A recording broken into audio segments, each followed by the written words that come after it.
시장에서 옷 조각이나 팔던 고졸 출신이 무슨 통역이야? 당장 안 꺼져! 수백억 계약이 파투날 벼랑 끝 명문대 시댁은 만만한 며느리를 짓밟았습니다. 하지만 며느리는 물러서지 않았습니다. 비키세요. 통역 제가 하죠. 딱 1분이면 충분합니다. 그 순간 며느리의 입에서 터져나온 짧은 몇 마디에 콧대 높던 거물 바이어가 경악하기 시작합니다. 단 1분 뒤 며느리를 짓밟던 시댁은 결국 그녀의 발밑에 납작 엎드려 살려달라 애원합니다.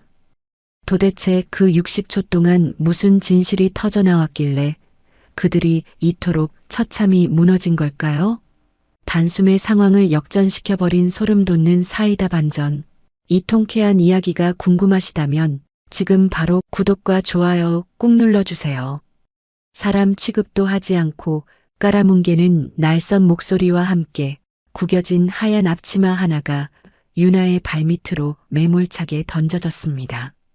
수천 개의 크리스탈 샹들리에가 번쩍이는 가장 높은 최상층 전용 응접실에서 그 조잡하고 볼품없는 천 조각은 동대문 장사꾼 출신 며느리를 가장 밑바닥으로 끌어내리겠다는 노골적이고도 잔인한 낙인이었습니다.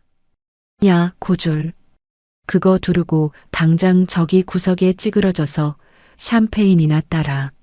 시어머니 영숙은 짙은 화장이 두껍게 범벅이 된 얼굴을 기괴하게 일그러뜨리며 독사가 먹잇감을 노려보듯 눈을 가늘게 좁혔습니다. 그녀의 어깨에는 계절조차 안중에 없다는 듯 수천만 원은 좋기 넘을 최고급 한정판 모피가 오만하게 걸쳐져 있었습니다. 내깎게 동생 심장 수술비 7천만 원 좀 내놨다고 여기서 명문가 안주인 행세라도 할 작정이야? 영숙의 도끼 서린 혀끝이 멈출 줄을 몰랐습니다. 오늘 제임스 회장님 수백억 투자만 성사되면 당장 내일 모레 그깟 푼돈 3배로 쳐서 던져줄 테니까. 유세 떨지 말고 쥐 죽은 듯 하녀 노릇이나 해. 영숙은 거기서 그치지 않았습니다.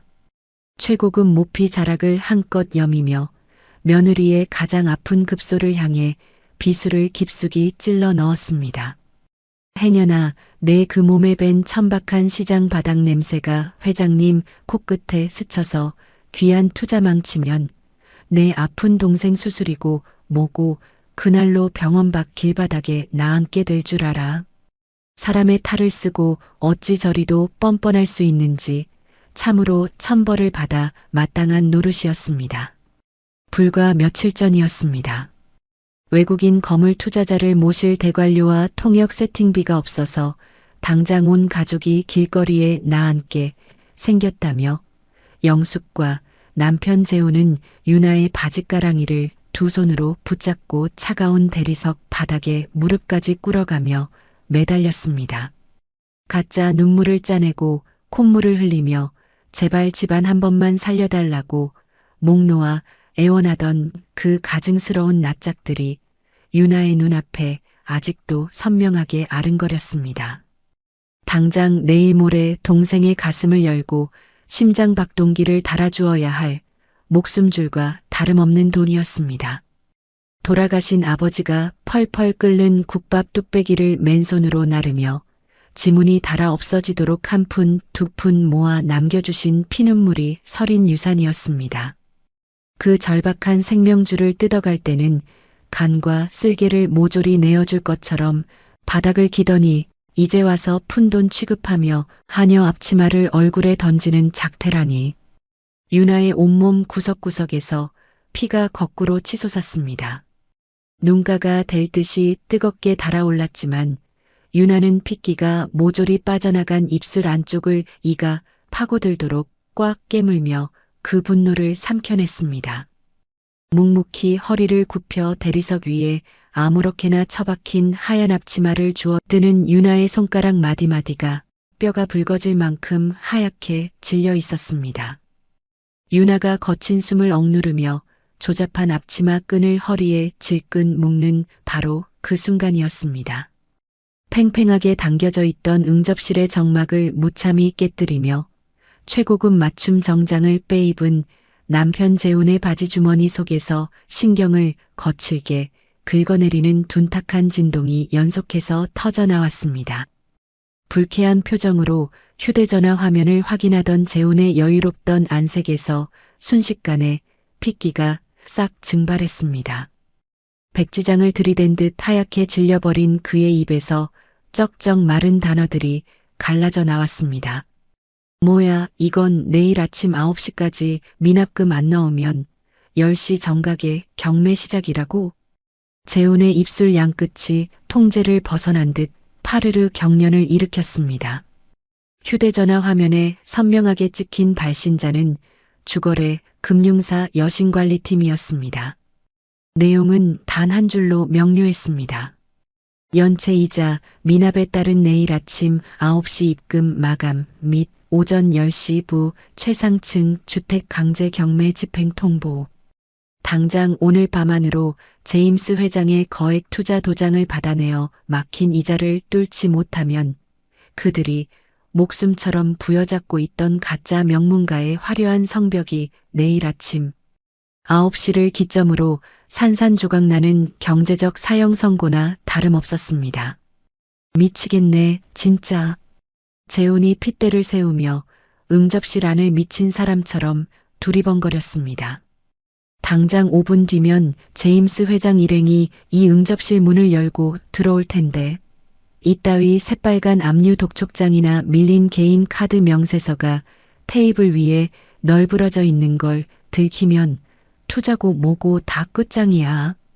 극도의 패닉에 빠진 재훈은 이성의 끈이 완전히 끊어진 사람처럼 대리석 테이블 위에 산더미처럼 쌓여있던 서류 뭉치와 가죽 가방을 미친 듯이 뒤집어 엎기 시작했습니다.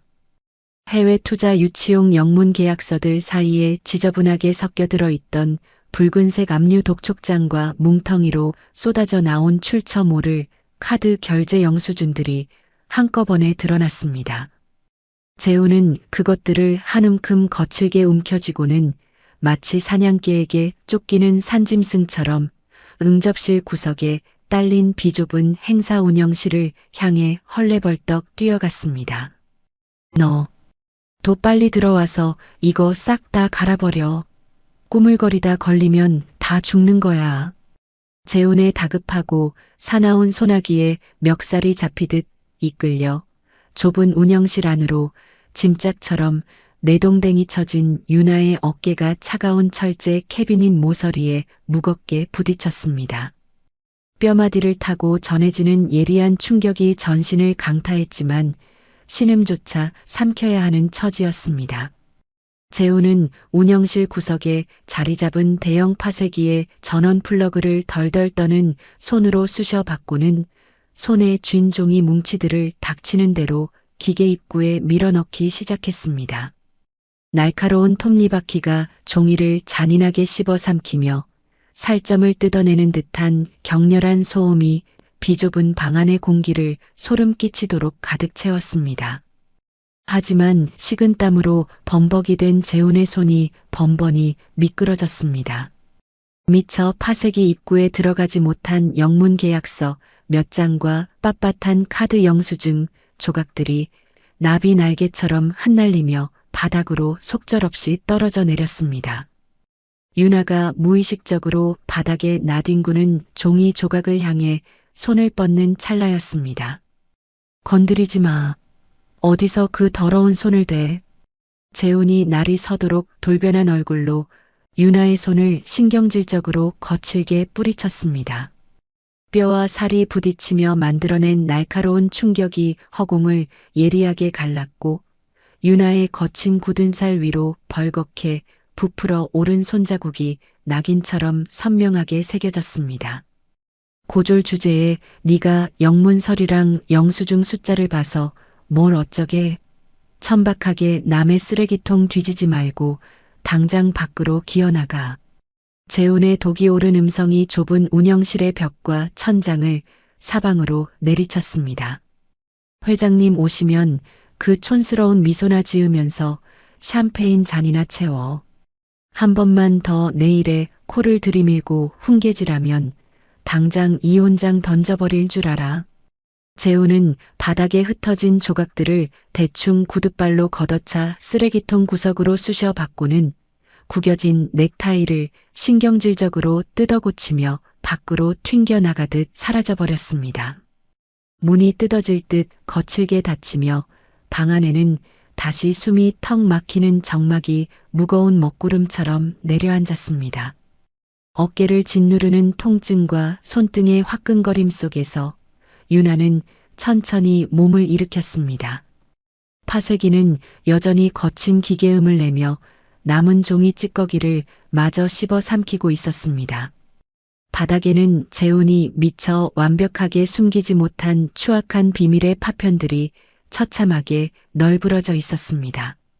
10년 넘게 동대문 새벽시장에서 찬바람을 온몸으로 맞으며 단가표와 장부의 숫자 하나하나를 매섭게 꿰뚫어 보던 장사꾼의 예리한 본능이 곤두서기 시작했습니다. 유나는 무언가에 이끌리듯 쓰레기통 옆으로 다가갔습니다. 구둣발에 짓밟혀 흉하게 구겨진 영수증 조각들을 하나둘 조심스럽게 주워 모았습니다. 그녀가 두른 조잡한 하얀 앞치마 위로 갈기갈기 찢어진 영수증 조각들이 퍼즐처럼 맞춰지기 시작했습니다. 마침내 온전한 형태를 갖춘 첫 번째 영수증에 선명하게 찍힌 내역을 확인한 순간 유나의 두 눈동자 속빛이 격렬하게 요동치다가 이내 한겨울 호수처럼 차갑고 단단하게 얼어붙었습니다. 결제네요. 최고급 한정판 남성용 명품 시계. 금액 무려 4천만 원. 곧이어 떨리는 손끝으로 완성해낸 두 번째 영수증에는 여성용 최고급 모피 코트 3천만 원이라는 숫자가 오만하고도 선명하게 찍혀 있었습니다. 결제 일시를 확인한 유나의 두 다리에서 힘이 빠져나갔습니다. 차가운 대리석 바닥에 털썩 주저앉은 그녀의 시야가 순식간에 뜨거운 눈물로 일그러졌습니다. 두 장의 영수증 모두 심장병으로 당장 내일 모레 수술대에 올라야 하는 동생의 수술비 7천만 원을 시어머니 영숙의 두 손에 쥐어주었던 바로 그날, 그 시각에 긁힌 것이었습니다. 4천만 원짜리 명품 시계 영수증 위로 앙상한 가슴을 쥐어짜며 숨을 헐떡이던 동생의 창백한 얼굴이 겹쳐졌습니다. 누나, 나 진짜 안 아파. 수술 안 해도 돼.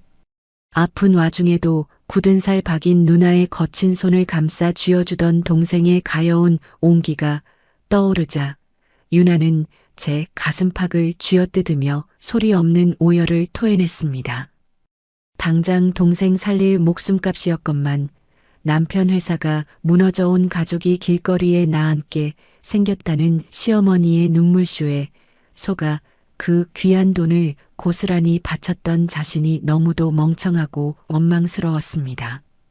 하지만 영수증 위로 뚝뚝 떨어지던 그 뜨겁고 비참한 눈물은 이내 차갑게 식어가더니 시퍼런 도끼로 단단하게 얼어붙기 시작했습니다.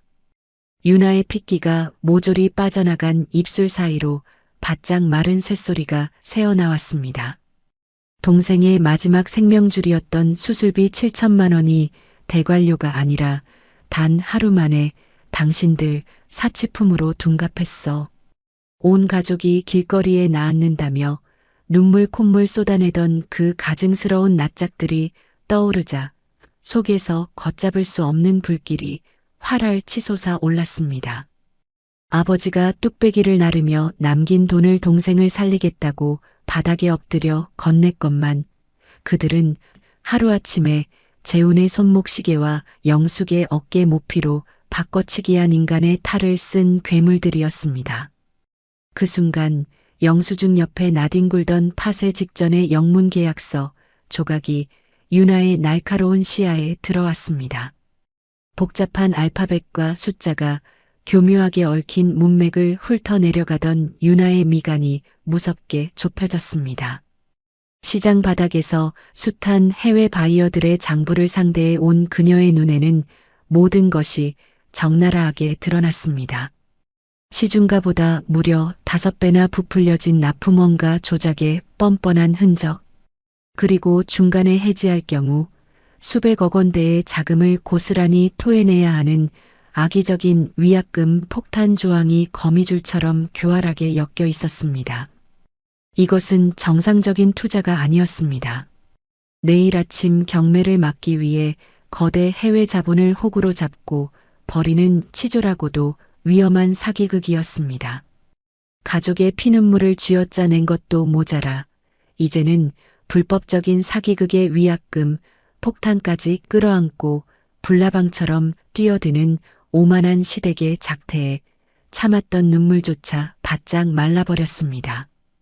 유나는 종이가 바스러질 만큼 꽉 움켜쥐고 있던 7천만 원어치의 사치품 영수증과 이중 장부 조각을 자신의 하얀 앙치마 주머니 속으로 단호하게 쑤셔 넣었습니다.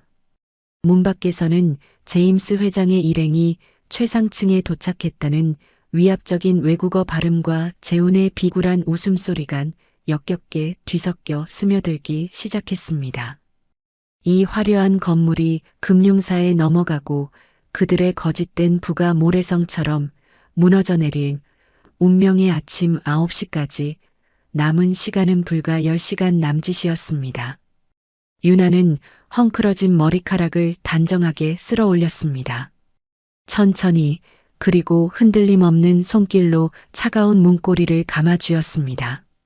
동생의 마지막 생명줄을 가로챈 가짜 명문대 집안의 알량한 허영심을 오직 실력 하나로 철저하게 박살 내버리겠다는 치명적이고도 소름 끼치는 반격의 시계가 째깍거리기 시작했습니다. 그 카운트다운은 바로 이 좁고 어두운 파쇄기 앞 헬퍼의 앞치마 주머니 속에서 조용히 막을 올린 겁니다.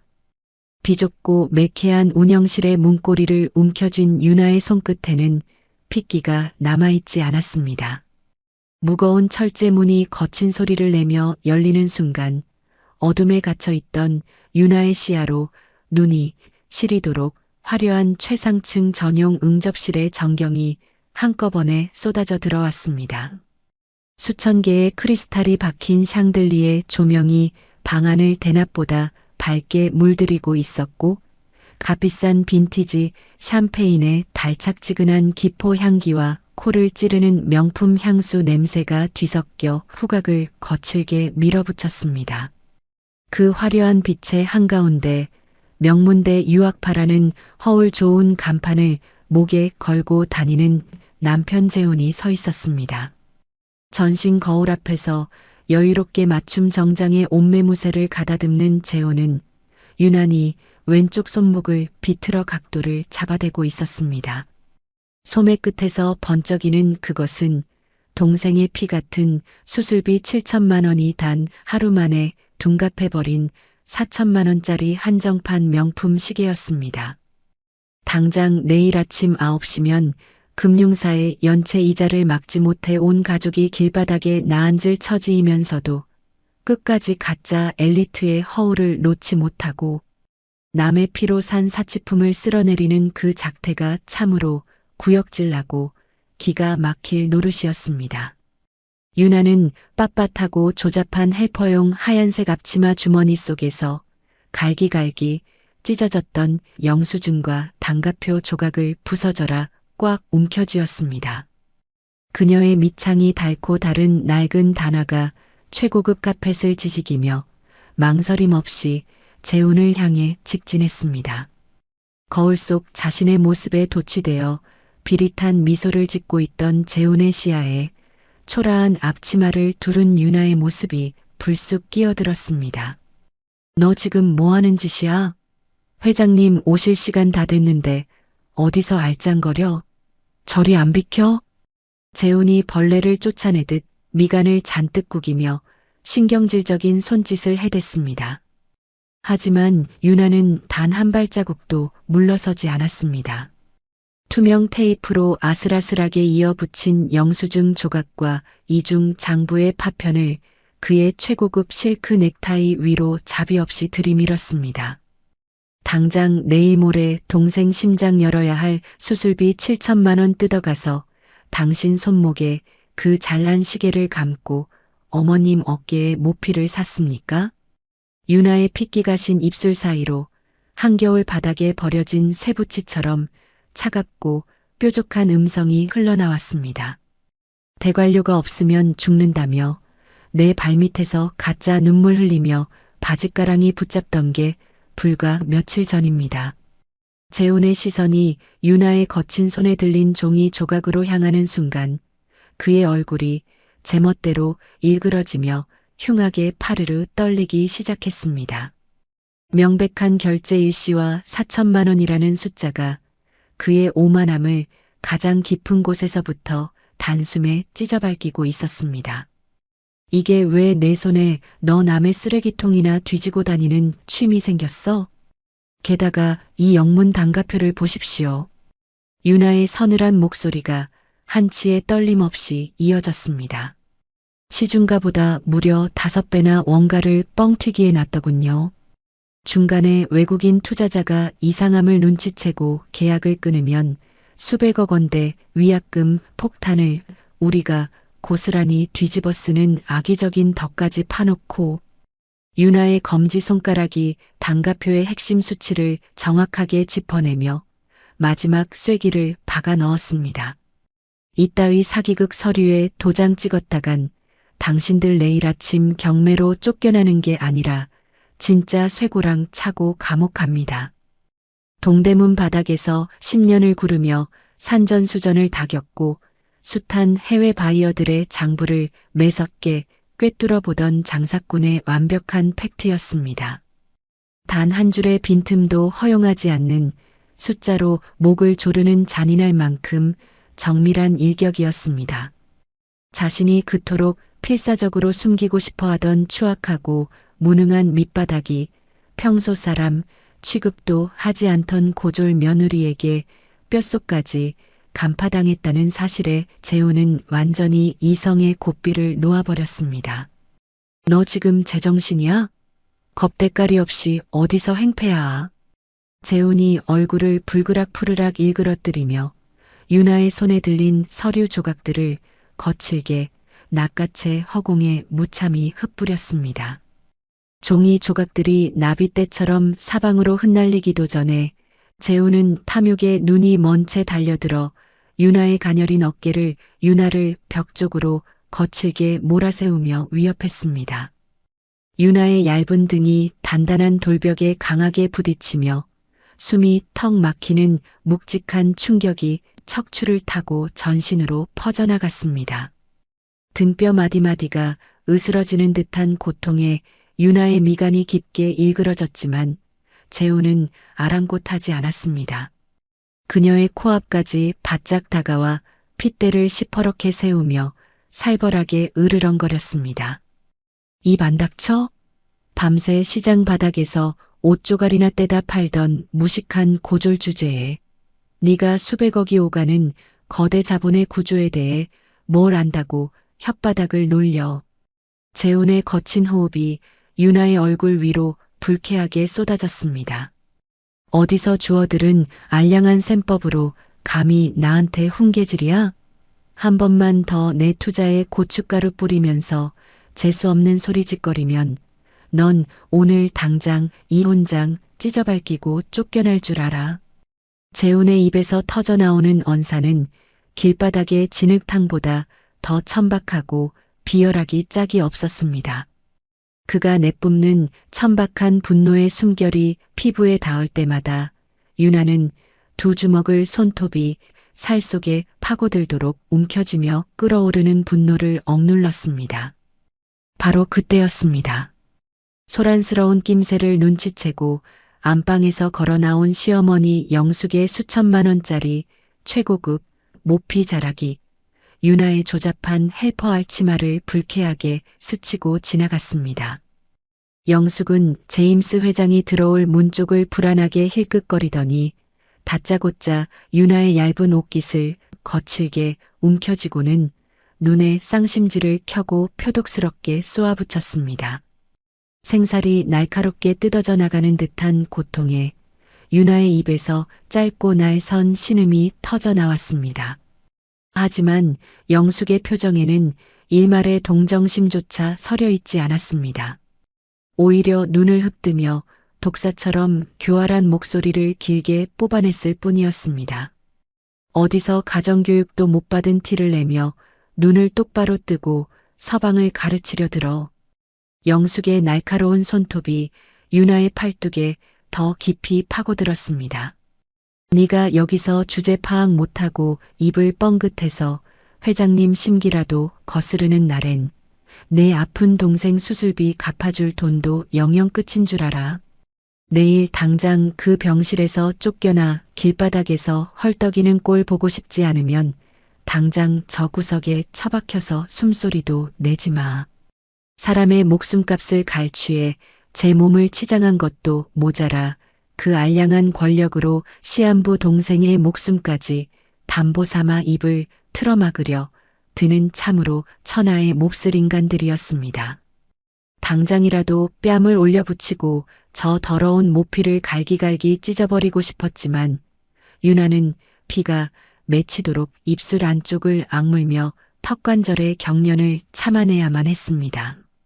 지금 이 순간 감정을 이기지 못하고 밥상을 엎어버리면 저 사기극의 진실은 영원히 묻히고 동생은 정말로 심장을 잃게 될 잔혹한 판이었기 때문입니다. 유나는 선명한 손톱 자국이 찍혀 붉게 번져가는 팔뚝을 움켜쥔 채 얼음 및 강물처럼 차갑게 가라앉은 눈동자로 영숙과 재혼을 번갈아 꿰뚫었습니다. 당신들이 그토록 목숨 걸고 매달리는 그 투자 계약서가 10년 장사꾼의 셈법 앞에서 어떻게 휴지 조각으로 전락하는지 머지않아 똑똑히 확인시켜줄 참이었습니다. 유나가 가슴 가장 깊은 곳에서 복수의 칼날을 한 올 한 올 벼리고 있던 바로 그 찰나였습니다. 응접실 밖의 텅 빈 복도에서 육중하고 위압적인 구두 발소리가 두꺼운 카펫을 지식이며 점점 가까이 다가오는 울림이 전해졌습니다. 곧이어 외국인 경호원들이 주고받는 짧고 건조한 무전기 교신음이 울려 퍼지며 거대 해외 자본의 거물 제임스 회장 일행의 도착을 알렸습니다. 방금 전까지 유나를 잡아먹을 듯 핏대를 세우고 폭언을 퍼붓던 재훈과 영숙의 얼굴이 마치 기계의 스위치를 켠 듯 소름 끼치도록 가식적이고 환한 미소로 순식간에 뒤바뀌었습니다. 두 사람은 언제 사람을 짓밟았냐는 듯 구겨진 옷깃을 재빠르게 다듬고는 허리를 납작하게 굽히며 문 쪽을 향해 쏜살같이 달려나갔습니다. 홀로 응접실의 가장 어두운 구석 그림자 속에 내팽개쳐진 유나는 욱신거리는 등을 벽에 기댄 채 그들의 가증스러운 뒷모습을 묵묵히 응시했습니다. 내일 아침 9시 저 오만한 가짜 명문가의 껍데기가 처참하게 무너져 내릴 운명의 시계는 이미 째깍거리고 있었습니다. 유나의 흔들림 없는 눈동자 속에서 저 파렴치한들의 돈줄을 영원히 끊어버리겠다는 우아하고도 치명적인 반격의 도화선이 소리 없이 타들어가고 있었습니다. 응접실을 외부와 철저히 단절시키고 있던 육중한 마호가니 양계형 문이 좌우로 넓게 벌어지기 시작했습니다. 바닥에 빈틈없이 깔린 최고급 카펫 위로 거침없고 위압적인 구두 발소리가 규칙적으로 울려 퍼졌습니다. 내일 아침 9시면 길바닥에 나앉을 파산 직전의 시댁 식구들에게 끊어질 듯한 자금줄을 이어줄 유일한 동아줄이었습니다. 거대 해외 자본의 제임스 회장과 거구의 외국인 수행원들이 마침내 모습을 드러낸 겁니다. 그들이 내뿜는 압도적인 위압감이 순식간에 방 안의 공기를 숨막히게 짓눌러버렸습니다. 문가에서 초조하게 대기하고 있던 재훈이 척추가 부러질 듯 허리를 아흔도로 꺾으며 가장 먼저 튀어나갔습니다. 그는 비굴한 미소를 얼굴 가득 매단 채 혀를 잔뜩 굴린 과장된 영어 발음으로 회장님을 뵙게 되어 영광이라는 환영 인사를 쉴 새 없이 쏟아냈습니다.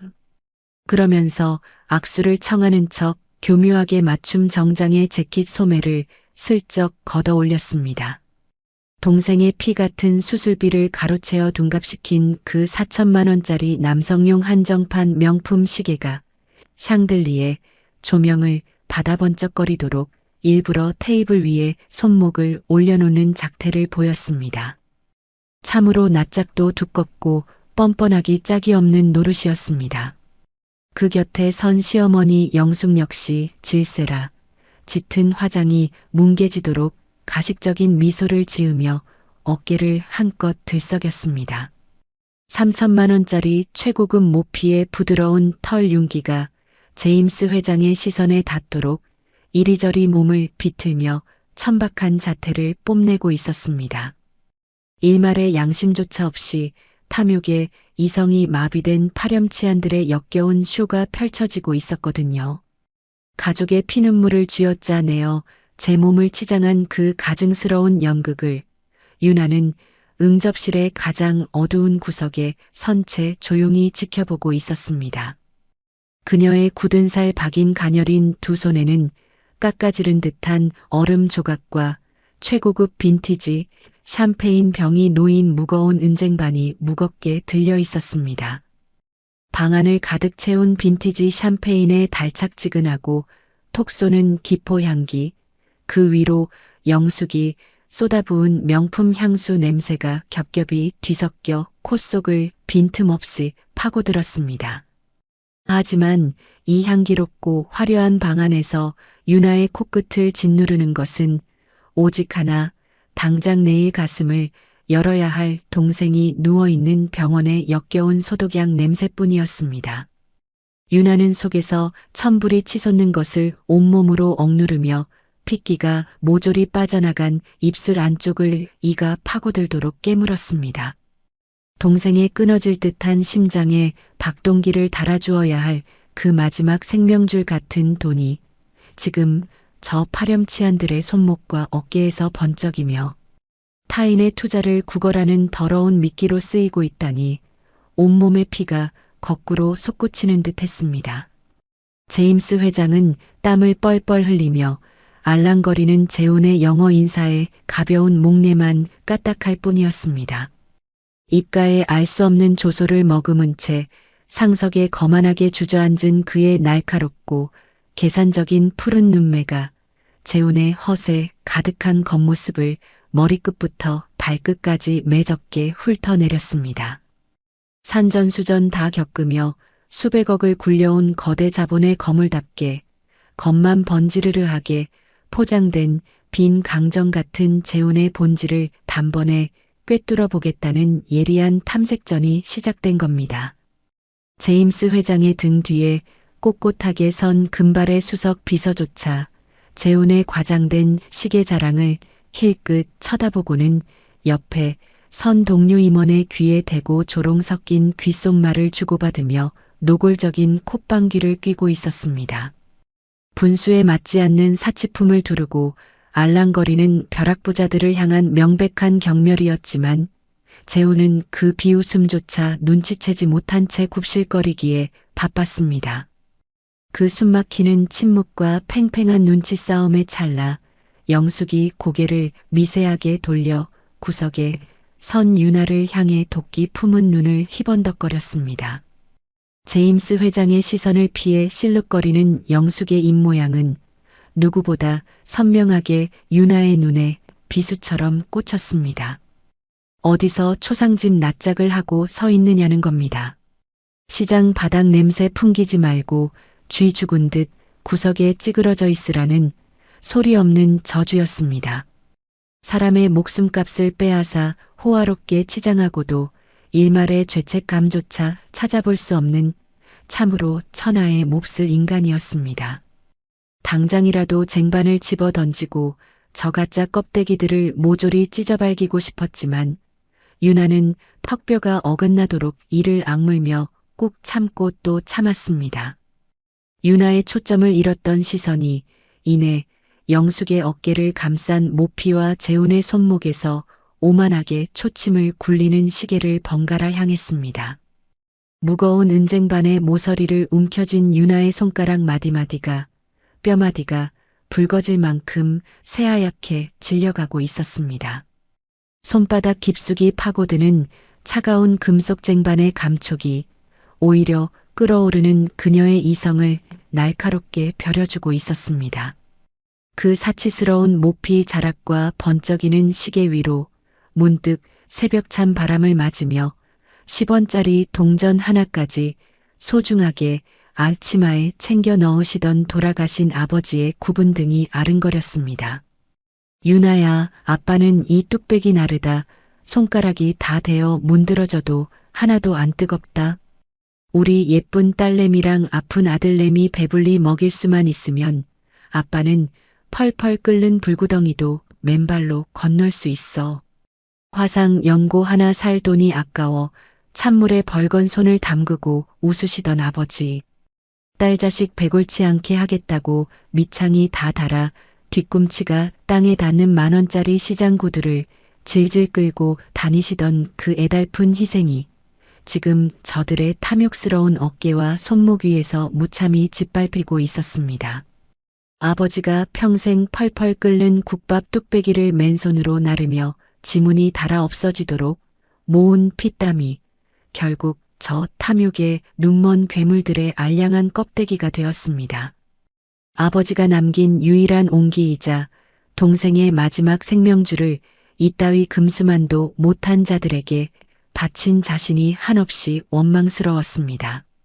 눈가가 될 듯이 뜨겁게 달아올랐고 참았던 서러움이 날카로운 가시가 되어 목구멍 깊숙이 차올랐습니다. 무거운 쟁반을 든 유나의 다리에 순간적으로 힘이 빠질 뻔했지만 그녀는 이를 악물고 꼿꼿하게 버텨냈습니다. 여기서 나약하게 무너지면 아버지가 남긴 사랑도 동생의 심장도 영영 빼앗겨버리게 될 테니까요. 유나의 눈가에 맺혔던 비참하고 뜨거운 눈물은 결코 바닥으로 떨어지지 않았습니다. 대신 그녀의 가슴 가장 깊은 곳에서 그 눈물은 차갑게 가라앉더니 시퍼런 도끼가 되어 거대한 따리를 틀기 시작했습니다. 저 사치품을 자랑하며 가짜 춤을 추는 동안 당신들이 외국인 투자자를 속이려 직접 파놓은 그 수백억 원대 위약금 폭탄과 이중 장부의 덫으로 오늘 유나 자신의 손으로 저들의 그 질긴 명줄을 완벽하게 끊어줄 참이었습니다. 아무도 주목하지 않는 응접실의 가장 어두운 구석 그림자 속에서 조잡한 앞치마를 입은 고졸 며느리의 짙은 침묵이 서늘하게 빛나고 있었습니다. 저 오만한 최상층을 산산조각 내버린 가장 우아하고도 치명적인 사이다 반격의 카운트다운이 소리 없이 그러나 맹렬하게 타들어가고 있는 상황입니다. 전용 응접실의 공기는 목을 조르듯 팽팽하게 당겨져 있었습니다. 벽면 전체를 덮은 대형 스크린에서는 재훈이 수천만 원을 들여 외주 업체에 맡긴 화려한 발표 자료 화면이 쉴 새 없이 번쩍였습니다. 최고급 맞춤 정장을 빼입고 허공을 가르는 그의 유창한 교과서식 영어 발표는 언뜻 듣기에는 대단한 사업 계획 같았습니다. 하지만 실상은 알맹이 하나 없는 껍데기뿐인 미사여구의 나열이었습니다. 구석의 짙은 그림자 속에 선 유나는 싸구려 하얀 앞치마를 꽉 움켜쥔 채 그 역겨운 기만극을 차갑게 주시하고 있었습니다. 당장 내일 모레 동생의 심장을 열어야 할 수술비 7천만 원을 가로채어 사들인 4천만 원짜리 한정판 명품 시계가 재훈의 손목에서 화면 불빛을 받아 오만하고 날카롭게 번쩍였습니다. 그때였습니다. 거만한 자세로 가죽 소파에 깊숙이 기대어 있던 제임스 회장이 느릿하지만 묵직하게 손을 들어 올렸습니다. 스크린을 향해 쏟아지던 그의 서늘하고 푸른 눈동자가 곧바로 대리석 테이블 중앙에 놓인 계약서 원본으로 향했습니다. 제임스가 자리에서 상체를 일으키며 두꺼운 발표 자료처를 신경질적으로 덮어버렸습니다. 두꺼운 가죽 표지가 맞부딪히며 만들어낸 둔탁하고 무거운 충격이 실내의 숨막히는 정적을 무참히 깨뜨렸습니다. 그 화려하고 텅 빈 말장난은 여기까지 합시다. 제임스의 묵직하고 날카로운 목소리가 응접실 안의 온도를 순식간에 영하로 끌어내렸습니다. 내가 이 먼 곳까지 날아와서 듣고 싶은 건 당신들의 빛 좋은 개살구 같은 비전 따위가 아닙니다. 그는 계약서의 특정 페이지를 굵은 손가락으로 정확하게 짚으며 말을 이었습니다. 지금 당장 이 기형적인 원가 구조와 현지 납품 과정에서 발생하는 비정상적인 자금 흐름의 실체를 내 눈앞에서 완벽하게 해명해 보시죠. 그 서늘한 지적에 방금 전까지 명문대 유학파 출신이라며 어깨를 한껏 치켜세우고 떠벌리던 재훈의 얼굴에서 핏기가 모조리 증발했습니다. 반듯했던 이마와 콧등 위로 식은땀 방울이 송골송골 맺히기 시작하더니 이내 날카로운 턱선을 타고 뚝뚝 떨어져 최고급 실크 넥타이를 검게 적셨습니다. 현장의 거친 실무와 복잡하게 얽히고 설킨 납품 단가의 치명적인 맹점을 온실 속 화초처럼 달달 외워온 교과서 영어로는 도저히 방어할 길이 없었습니다. 재훈의 파랗게 질린 입술이 바싹 말라붙어 흉하게 달싹거렸지만 의미를 갖춘 단어는 단 한마디도 튀어나오지 못했습니다. 참다 못한 한국 측 전문 통역사가 다급히 떨리는 손으로 마이크를 움켜쥐었습니다. 시간당 수십만 원의 고액을 받는 베테랑이었지만 계약서 구석에 교묘하게 숨겨진 독소 조항과 상식을 벗어난 비정상적인 마진율 앞에서는 그 역시 사색이 될 수밖에 없었습니다. 그게 말입니다. 현지 납품 과정에서 발생하는 중간 마진의 차액 부분과 계약 해지 시 부과되는 특수 조항이 워낙 복잡한 현지 사정과 얽혀 있어서 당장 명확한 수치로 환산해 드리기가 통역사의 목소리마저 갈피를 못 잡고 허공에서 비참하게 흩어졌습니다. 제임스 회장의 마지막 남은 인내심마저 바닥을 드러냈습니다. 그는 쥐고 있던 묵직한 만년필을 차가운 대리석 테이블 위로 사정없이 내던졌습니다. 날카로운 금속 촉이 단단한 대리석 표면을 거칠게 긁으며 튕겨나가는 소리가 응접실 전체에 날카롭게 울려 퍼졌습니다. 그 소리에 최고급 모피를 걸치고 오만하게 앉아있던 영숙의 어깨가 화들짝 뛰어올랐습니다. 제임스가 미간을 완전히 구겨뜨린 채 자리에서 우뚝 일어섰습니다. 그의 거대한 그림자가 테이블 위로 길고 어둡게 드리워졌습니다. 당신들에게 주어지는 시간은 딱 3분입니다. 제임스의 선고는 무자비했습니다. 3분.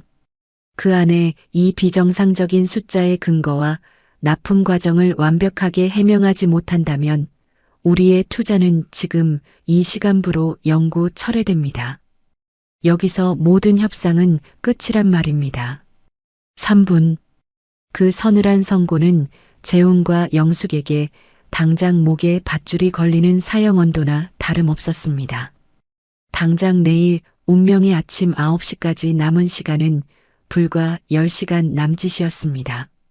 이 건물로 들이닥칠 끔찍한 강제 경매를 막아낼 유일한 동아줄이 허무하게 끊어지기 직전이었습니다.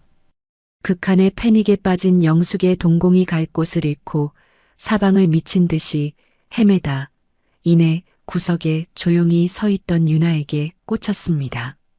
지독한 공포와 분노를 전가할 만만한 희생양을 찾아낸 영숙의 눈빛에 악독한 광기가 또아리를 틀었습니다. 영숙이 거칠게 몸을 돌리며 뾰족한 손톱으로 유나의 어깨를 매몰차게 밀쳐냈습니다. 유나가 두 손으로 받쳐들고 있던 무거운 은쟁반 위의 샴페인 잔이 위태롭게 흔들리며 차가운 액체가 하얀 싸구려 알치마 위로 볼품없이 쏟아져 내렸습니다. 이게 다 너 때문이야. 영숙의 악에 바친 저주가 응접실 안에 울려 퍼졌습니다. 네가 재수없게 그 넝마 같은 앞치마를 두르고 내빈들 앞에서 알짱거리니까 회장님 기분이 바닥으로 처박힌 거 아니야. 당장 내 눈앞에서 안 꺼져. 영숙의 저주가 신뢰를 더럽혔지만 유나는 단 한 발자국도 물러서지 않았습니다. 오히려 차갑게 식어버린 눈빛으로 자신을 향해 날아드는 영숙의 손목을 정확하고 단호하게 쳐냈습니다. 영숙이 손목을 부여잡고 당황하여 입을 벌린 사이 유나는 구석의 어두운 그림자를 벗어났습니다. 화려한 샹들리에 조명이 쏟아지는 테이블 정중앙을 향해 뚜벅뚜벅 걸어 나왔습니다. 10년간 동대문 새벽시장의 거친 바닥을 구르며 체득한 산전수전 다 겪은 장사꾼의 지독한 셈법과 날 선촉이 그녀의 온몸에서 차가운 분노와 함께 끓어오르고 있었습니다. 동생의 피눈물이 묻은 수술비를 가로챈 저들의 명주를 끊어버릴 시간이 온 겁니다. 유나의 또렷하고 쇳덩이처럼 단단한 목소리가 숨막히는 정적을 정면으로 갈랐습니다. 제가 직접 통역하겠습니다. 저 숫자의 진짜 의미가 무엇인지 말입니다. 응접실 전체에 무덤 같은 차가운 정적이 내려앉았습니다.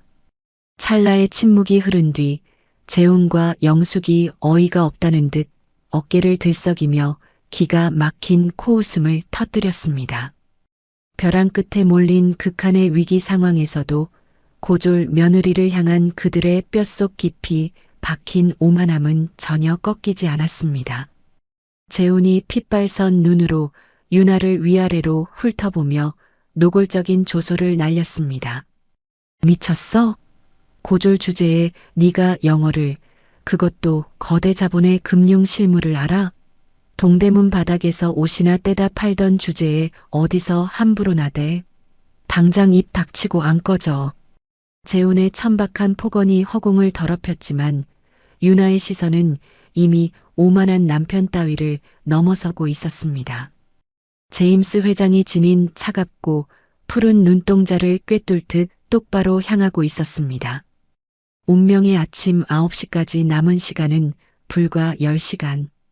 동생의 생명줄을 앗아간 저들의 화려하고 역겨운 사기극을 낱낱이 도려내 버릴 유나의 처절하고 완벽한 반격의 카운트다운이 마침내 시작되었습니다.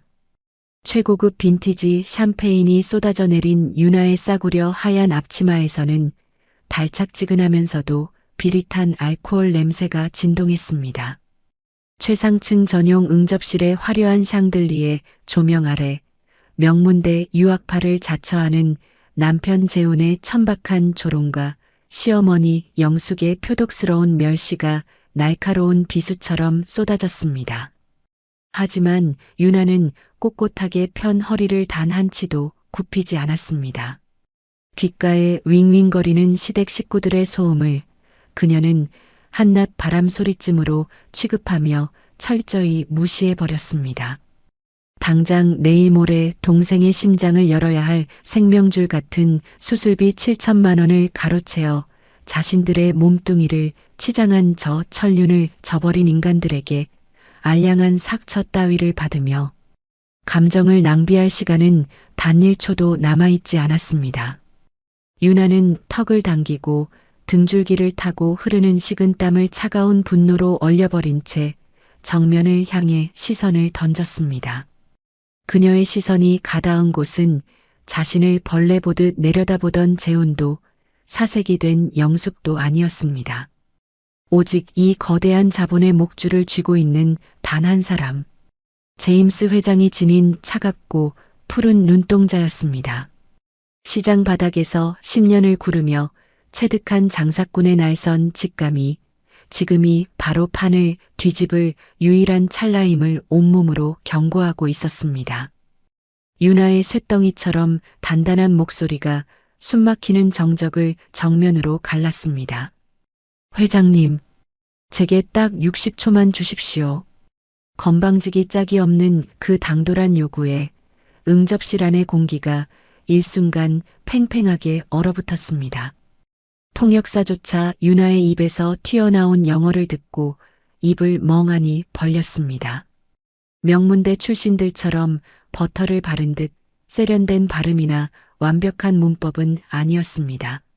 하지만 숫자와 마진율, 거래의 맹점만큼은 소름 끼치도록 정확하게 짚어내는 그야말로 기백으로 상대를 압도하는 완벽한 실전 영어였습니다. 찰나의 무거운 침묵이 흐른 뒤 가죽 소파에 깊숙이 몸을 묻고 있던 제임스 회장의 한쪽 눈썹이 흥미롭다는 듯 위로 치솟았습니다. 그는 자신을 똑바로 직시하는 하얀 앞치마를 두른 여자의 눈빛에서 감히 꺾을 수 없는 단단한 깡다구를 단번에 알아챘습니다. 제임스가 손목의 시계를 느릿하게 내려다보며 묵직하게 고개를 끄덕였습니다. 그 순간 거대한 공간 안에는 시계 초침이 한 칸 한 칸 넘어가는 건조하고 예리한 소리만이 고막을 예민하게 두드리기 시작했습니다. 시간이 움직이는 것과 동시에 유나의 핏기 가신 입술이 열렸습니다.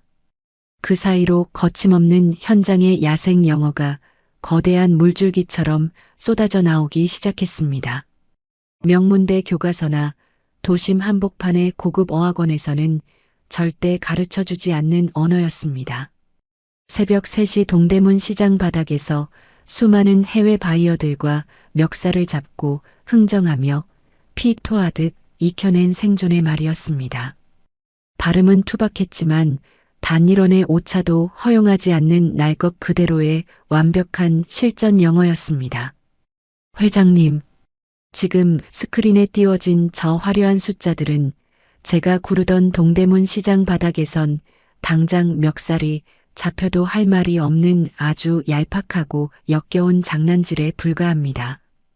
유나의 입에서 유창하고 날카로운 영어가 터져 나오자마자 응접실 안의 분위기는 그야말로 경악으로 물들었습니다. 고졸이라며 삿대질을 해대던 재훈의 얼굴에서 비릿한 조소가 먼지처럼 증발하더니 이내 시체처럼 흉하게 질려버렸습니다. 4천만 원짜리 명품 시계를 찬 그의 손목이 통제력을 잃고 덜덜 떨리기 시작했습니다.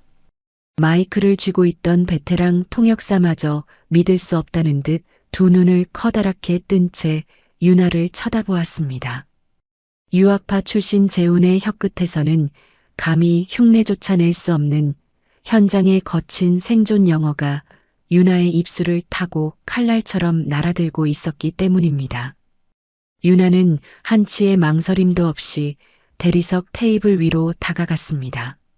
수만 장의 거친 원단을 다루느라 지독하게 굳은 살이 박인 투박한 손가락으로 재훈이 들이밀었던 계약서의 맨 아랫줄을 정확하고 힘있게 짚어냈습니다. 거친 손끝이 대리석 위의 종이를 강하게 내리누르며 둔탁한 울림을 일으켰습니다. 현지 공장 단가에 무려 4배의 거품을 더 붙여 원가를 총 5배 한마디로 400%나 뻥튀기에 놓은 건 시작에 불과합니다. 유나의 손가락이 계약서의 다음 줄로 정확하게 이동했습니다. 진짜 악랄한 함정은 바로 이 밑에 숨겨진 특수 위약금 조항입니다. 여기 이 줄을 똑바로 보십시오. 응접실 안의 모든 시선이 유나의 손끝으로 빨려 들어갔습니다. 만약 중간에 현지 납품이 어떠한 이유로든 끊기게 될 경우 물건을 대지 못한 공급자인 저희가 아니라 투자자인 회장님 측이 수천억 원에 달하는 벌금 폭탄을 모조리 뒤집어 쓰게 되는 지독한 덫입니다. 유나의 목소리가 한 톤 더 내려앉았습니다. 차가운 강철을 깎아내는 듯한 음색이었습니다. 회장님의 막대한 투자금만 날로 삼키고 모든 법적 책임은 해외 자본으로 떠넘기려는 완벽하고 추악한 사기극이란 말입니다. 그 서늘하고도 완벽한 폭로가 허공을 가르는 순간 옆에서 도끼를 품고 씩씩거리며 서 있던 영숙의 두 다리가 맥없이 풀려버렸습니다. 값비싼 최고급 모피를 걸친 그녀의 뚱뚱한 몸집이 무너져 내리며 황급히 가죽 의자 등받이를 부여잡고 볼품없이 휘청거렸습니다. 정확히 60초. 제임스의 시계 초침이 정각의 눈금을 가리키는 바로 그 찰나 윤아가 시퍼런 쐐기를 박듯 완벽한 브리핑에 마침표를 찍었습니다. 그러니 거대 자본을 이끄시는 회장님께서 지금 당장 분노하셔야 할 대상은 제 하얀 앞치마에 쏟아진 싸구려 샴페인 몇 방울이 아닙니다. 윤아의 시선이 대리석 위에 펼쳐진 계약서를 관통하듯 내리꽂혔습니다. 바로 회장님의 두 눈을 가리고 수천억의 자본을 강탈하려 한 저 사기꾼들이 들이민 이 기만적이고 더러운 숫자들입니다. 숨소리조차 허락되지 않는 팽팽한 침묵이 무거운 납덩이처럼 응접실 전체를 짓눌렀습니다. 재우는 입을 벌린 채 숨을 쉬는 법조차 잊어버린 듯 굳어 있었고 영숙은 의자 등받이에 매달린 채 온몸을 바들바들 떨고만 있었습니다. 그러나 이내 굳게 닫혀있던 제임스 회장의 미간이 서서히 펴지기 시작했습니다. 자신을 속여 넘기려 들었던 가짜 명문대 집안의 알량한 허영심을 향한 혐오감을 넘어 밑바닥 진흙탕 속에서 단련된 진짜 장사꾼을 발견한 감격이었습니다. 깊은 만족감과 경이로움이 교차하는 미소가 제임스의 입가에 짙게 번졌습니다. 반격의 무대는 이제 완벽하게 윤아의 발밑으로 넘어왔습니다. 응접실의 공기는 얼음장처럼 차갑게 가라앉아 있었습니다. 윤아의 핏기 가신 입술에서 터져나온 완벽한 60초 브리핑이 끝난 직후 무거운 납덩이처럼 짓누르던 침묵을 먼저 깬 것은 다급해진 재훈이었습니다. 동생의 수술비 7천만 원을 도둑질에 감아놓은 4천만 원짜리 명품 시계가 덜덜 떨리는 그의 손목 위에서 참으로 흉하게 요동치고 있었습니다. 최고급 맞춤 정장 안으로 이미 끈적한 식은땀이 쏟아져 등줄기를 적시고 내려가는 상황이었습니다. 이대로 거대 해외 자본의 막대한 투자금이 날아가 버린다면 당장 내일 아침 9시 이곳으로 들이닥칠 강제 경매를 막아낼 돈줄이 영영 끊어지게 될 테니까요. 사색이 된 재훈은 대리석 테이블 위에 놓인 금박 장식의 두꺼운 기획안을 황급히 두 손으로 집어들었습니다. 수천만 원을 들여 외주 업체에 맡긴 그 껍데기뿐인 종이 뭉치를 제임스 회장의 눈앞으로 들이밀며 악의 받침 목소리로 변명을 쏟아냈습니다. 회장님, 오해하셨습니다. 지금 저 여자가 짓거리는 말은 앙심을 품고 꾸며낸 새빨간 거짓말입니다. 재훈의 눈동자가 이리저리 정처 없이 흔들리며 비열한 변명을 짜내기 시작했습니다. 동대문 시장 바닥에서 싸구려 옷이나 떼다 팔던 무식한 고졸 여자의 헛소리를 믿으시면 안 됩니다. 제 명문대 졸업장과 이 완벽한 기획안을 보십시오. 이 두꺼운 서류 안에 저희의 해외 네트워크와 현지 납품 비전이 한치의 오차도 없이 모두 담겨 있습니다. 참으로 기가 막힐 노릇이었습니다. 남의 피눈물을 짜내어 자신들의 몸뚱이를 치장해 놓고서 그 알량하고 가짜뿐인 학벌을 방패 삼아 위기를 모면하려는 얄팍한 수작이었습니다. 그러나 가죽 소파에서 천천히 몸을 일으킨 제임스 회장의 푸른 눈동자에는 일말의 동요조차 없었습니다. 그는 재훈이 들이민 두껍고 화려한 기획안을 굵고 단단한 손으로 낚아채듯 받아들었습니다. 그러고는 단 한 페이지도 들춰보지 않은 채 양손에 묵직하게 힘을 주어 그 두꺼운 서류 뭉치를 단숨에 반으로 찢어버렸습니다. 수십 장의 최고급 종이가 무참히 뜯겨나가며 신경을 긁어내리는 거친 소음이 방 안을 가득 채웠습니다. 제임스의 손에서 반 토막이 난 기획안이 허공을 날아 차가운 대리석 바닥 위로 형편없이 내동댕이 쳐졌습니다. 종이 조각들이 재훈의 값비싼 구두 위로 초라하게 흩어졌습니다. 제임스가 재훈을 위아래로 벌레 보듯 훑어보며 감정 한 톨 섞이지 않은 무미건조한 통보를 내렸습니다. 당신이 내 눈앞에 들이민 이 숫자는 투자가 아니라 내 자본을 통째로 삼키려는 아주 얄팍하고 역겨운 덫이군요. 제임스의 목소리는 낮았지만 그 안에 담긴 위압감은 응접실 전체를 짓눌렀습니다. 겉만 번지르르하게 포장된 당신 같은 사기꾼의 졸업장 100장보다 저 여성의 손끝에 박힌 거친 현장의 굳은 살 하나가 100배는 더 가치 있소. 그 단호하고 차가운 선고의 재호는 커다란 망치로 뒤통수를 얻어맞은 듯 입을 흉하게 벌린 채 그 자리에서 굳어버렸습니다. 뒤에 서 있던 제임스의 금발 수석 비서가 재훈의 손목에 감긴 명품 시계를 노골적인 경멸의 시선으로 쳐다보며 옆에 선 동료에게 어이없다는 듯 귓속말을 건넸습니다. 땀을 뻘뻘 흘리던 베테랑 통역사 역시 이제야 상황을 파악했다는 듯 안경을 치켜올리며 가짜 명문대 집안의 추악한 민낯에 고개를 끄덕였습니다. 제임스는 더 이상 재훈에게 시선을 주지 않았습니다. 미련 없이 몸을 돌려 구석에 서 있는 유나를 향해 천천히 다가갔습니다.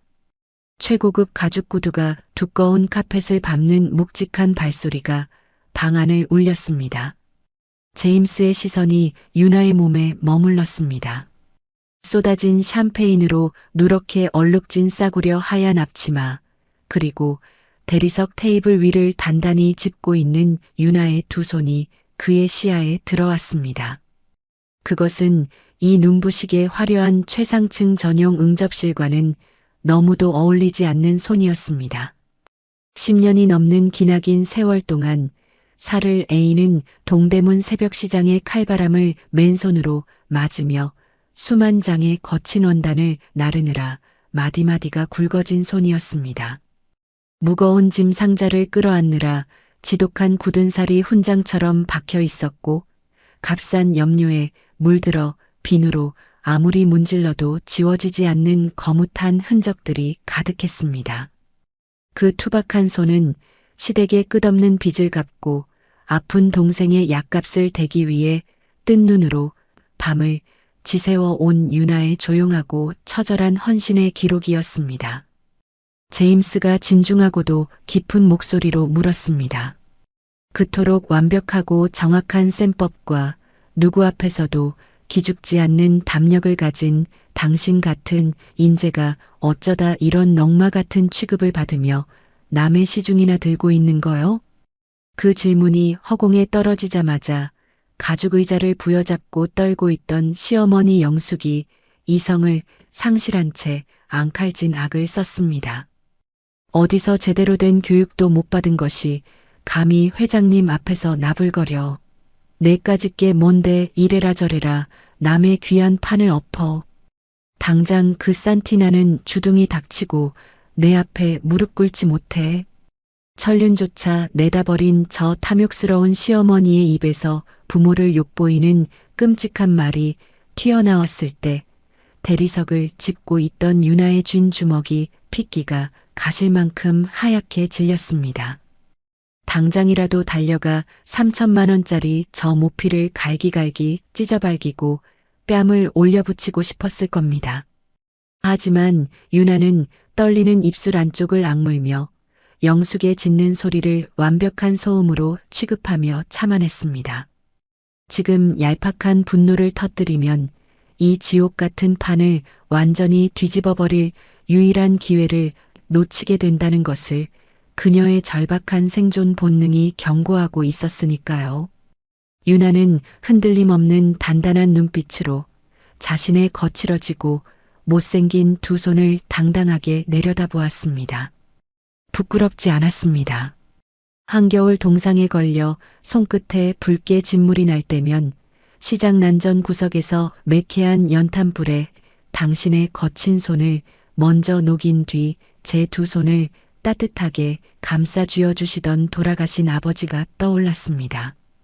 우리 유나 손이 세상에서 제일 귀한 손이다. 남눈에 피눈물 내지 않고 정직하게 흘린 땀은 절대 널 배신하지 않는단다.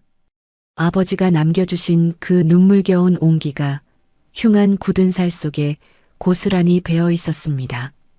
유나가 고개를 꼿꼿이 들어 제임스의 푸른 눈동자를 똑바로 마주보며 대답했습니다.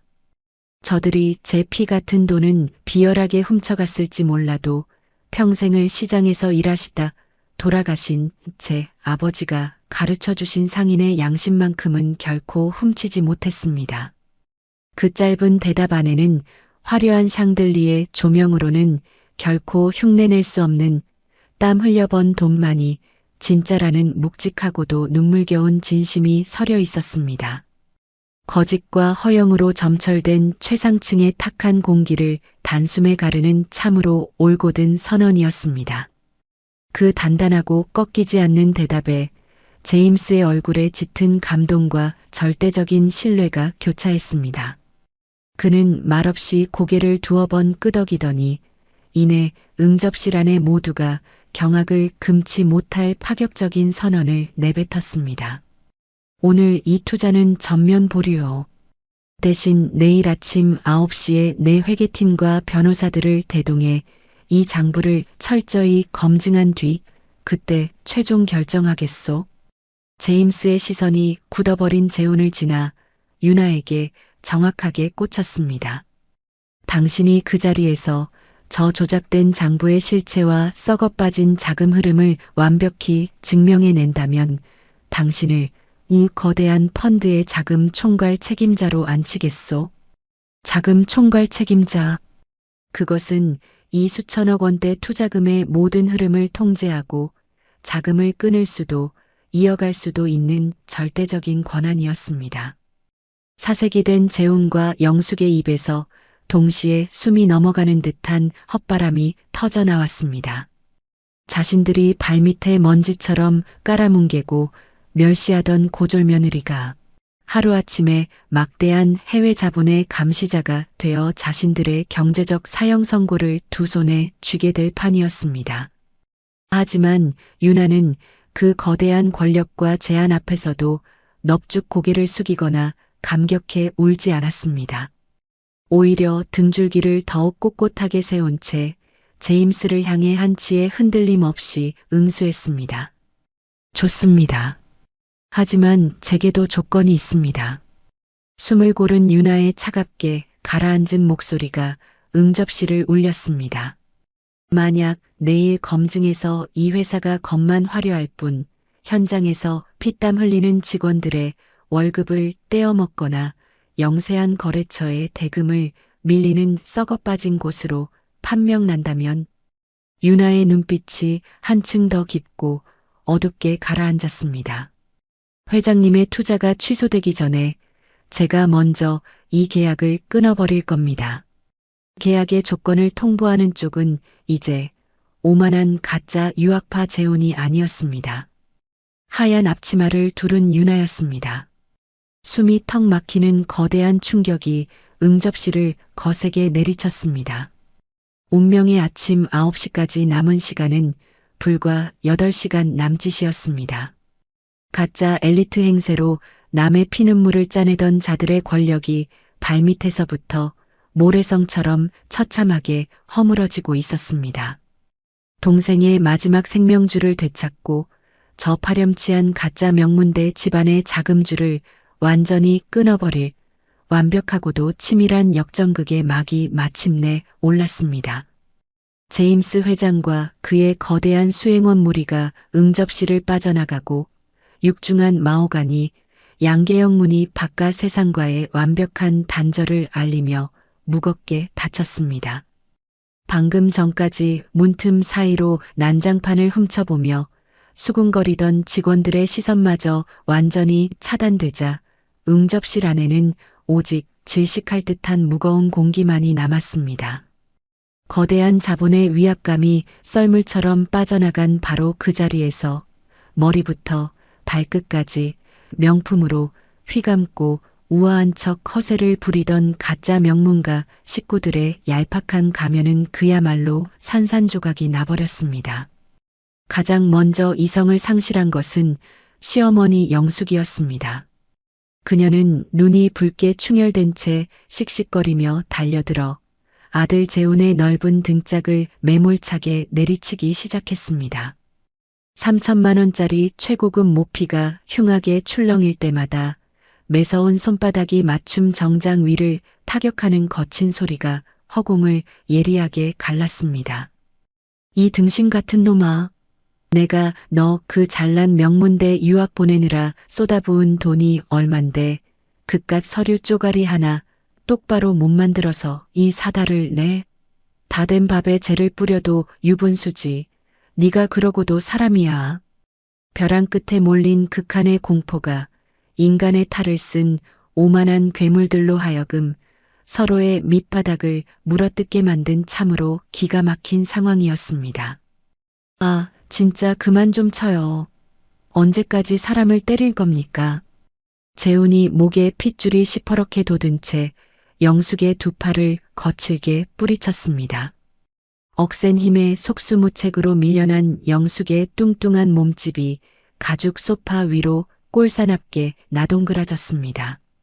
재훈은 그 한정판 명품 시계를 찬 손으로 자신의 완벽하게 빗어 넘겼던 머리칼을 미친 듯이 헝클어뜨리며 악에 바친 원망을 쏟아냈습니다. 애초에 엄마가 처남 수술비 7천만 원을 훔쳐내지만 않았어도 이렇게 안 됐어. 그깟 모피 쪼가리 하나 사입겠다고 당장 융통해야 할 현금을 축내니까 현지 공장에 뿌릴 자금이 턱없이 모자라서 마진율을 억지로 5배나 부풀린 거 아니야. 원인 제공은 엄마가 해놓고 왜 나한테 난리야. 뭐가 어째? 이 못돼 먹은 놈아. 영숙이 소파에서 벌떡 일어나며 사납게 되받아쳤습니다. 네가 뻔뻔하게 차고 있는 그 번쩍거리는 시계는 하늘에서 뚝 떨어졌니? 그 돈반으로 뚝 잘라서 내놈 손목에 4천만 원짜리 사치품 감겠다고 환장해서 날뛴 건 너였어. 어디서 눈을 치켜뜨고 어미한테 화살을 돌려. 엄마가 옆에서 부추기지만 않았어도 내가 미쳤다고 죽어가는 처남 수술비에 손을 대겠어. 재훈의 목에 시퍼런 핏대가 더 굵어졌습니다. 이제 어쩔 거야. 당장 내일 해외 투자금 한 푼도 못 받고 계약 파기당하면 우리 집안은 그날로 길바닥에 나앉는 거라고. 가족이라는 번듯한 이름표를 달고 남의 피눈물을 착취하던 자들이 이제는 서로에게 책임을 전가하며 내지르는 천박한 폭언이 응접실안을 어지럽게 채웠습니다. 그들의 밑바닥이 얼마나 가볍고 악독한지 적나라하게 드러나는 순간이었습니다. 바로 그때였습니다. 재훈의 안주머니 깊숙한 곳에서 남은 생명을 옥죄듯 건조하고 무자비한 전자 신호가 연속해서 울리기 시작했습니다. 깜짝 놀라 어깨를 움츠린 재훈이 덜덜 떨리는 손을 집어넣어 휴대전화 화면을 확인했습니다. 금융사 강제 집행 예고. 가압류 및 경매 개시까지 남은 시간 10시간. 차갑고 단호한 그 통보를 두 눈으로 확인한 재훈의 입술에서 마지막 남은 핏기마저 모조리 증발해버렸습니다. 그는 다리에 힘이 완전히 풀린 듯 차가운 대리석 바닥 위로 털썩 주저앉으며 양손으로 머리를 쥐어뜯었습니다. 미치겠네, 진짜. 재훈의 절규가 방 안을 울렸습니다. 운명의 내일 아침 9시.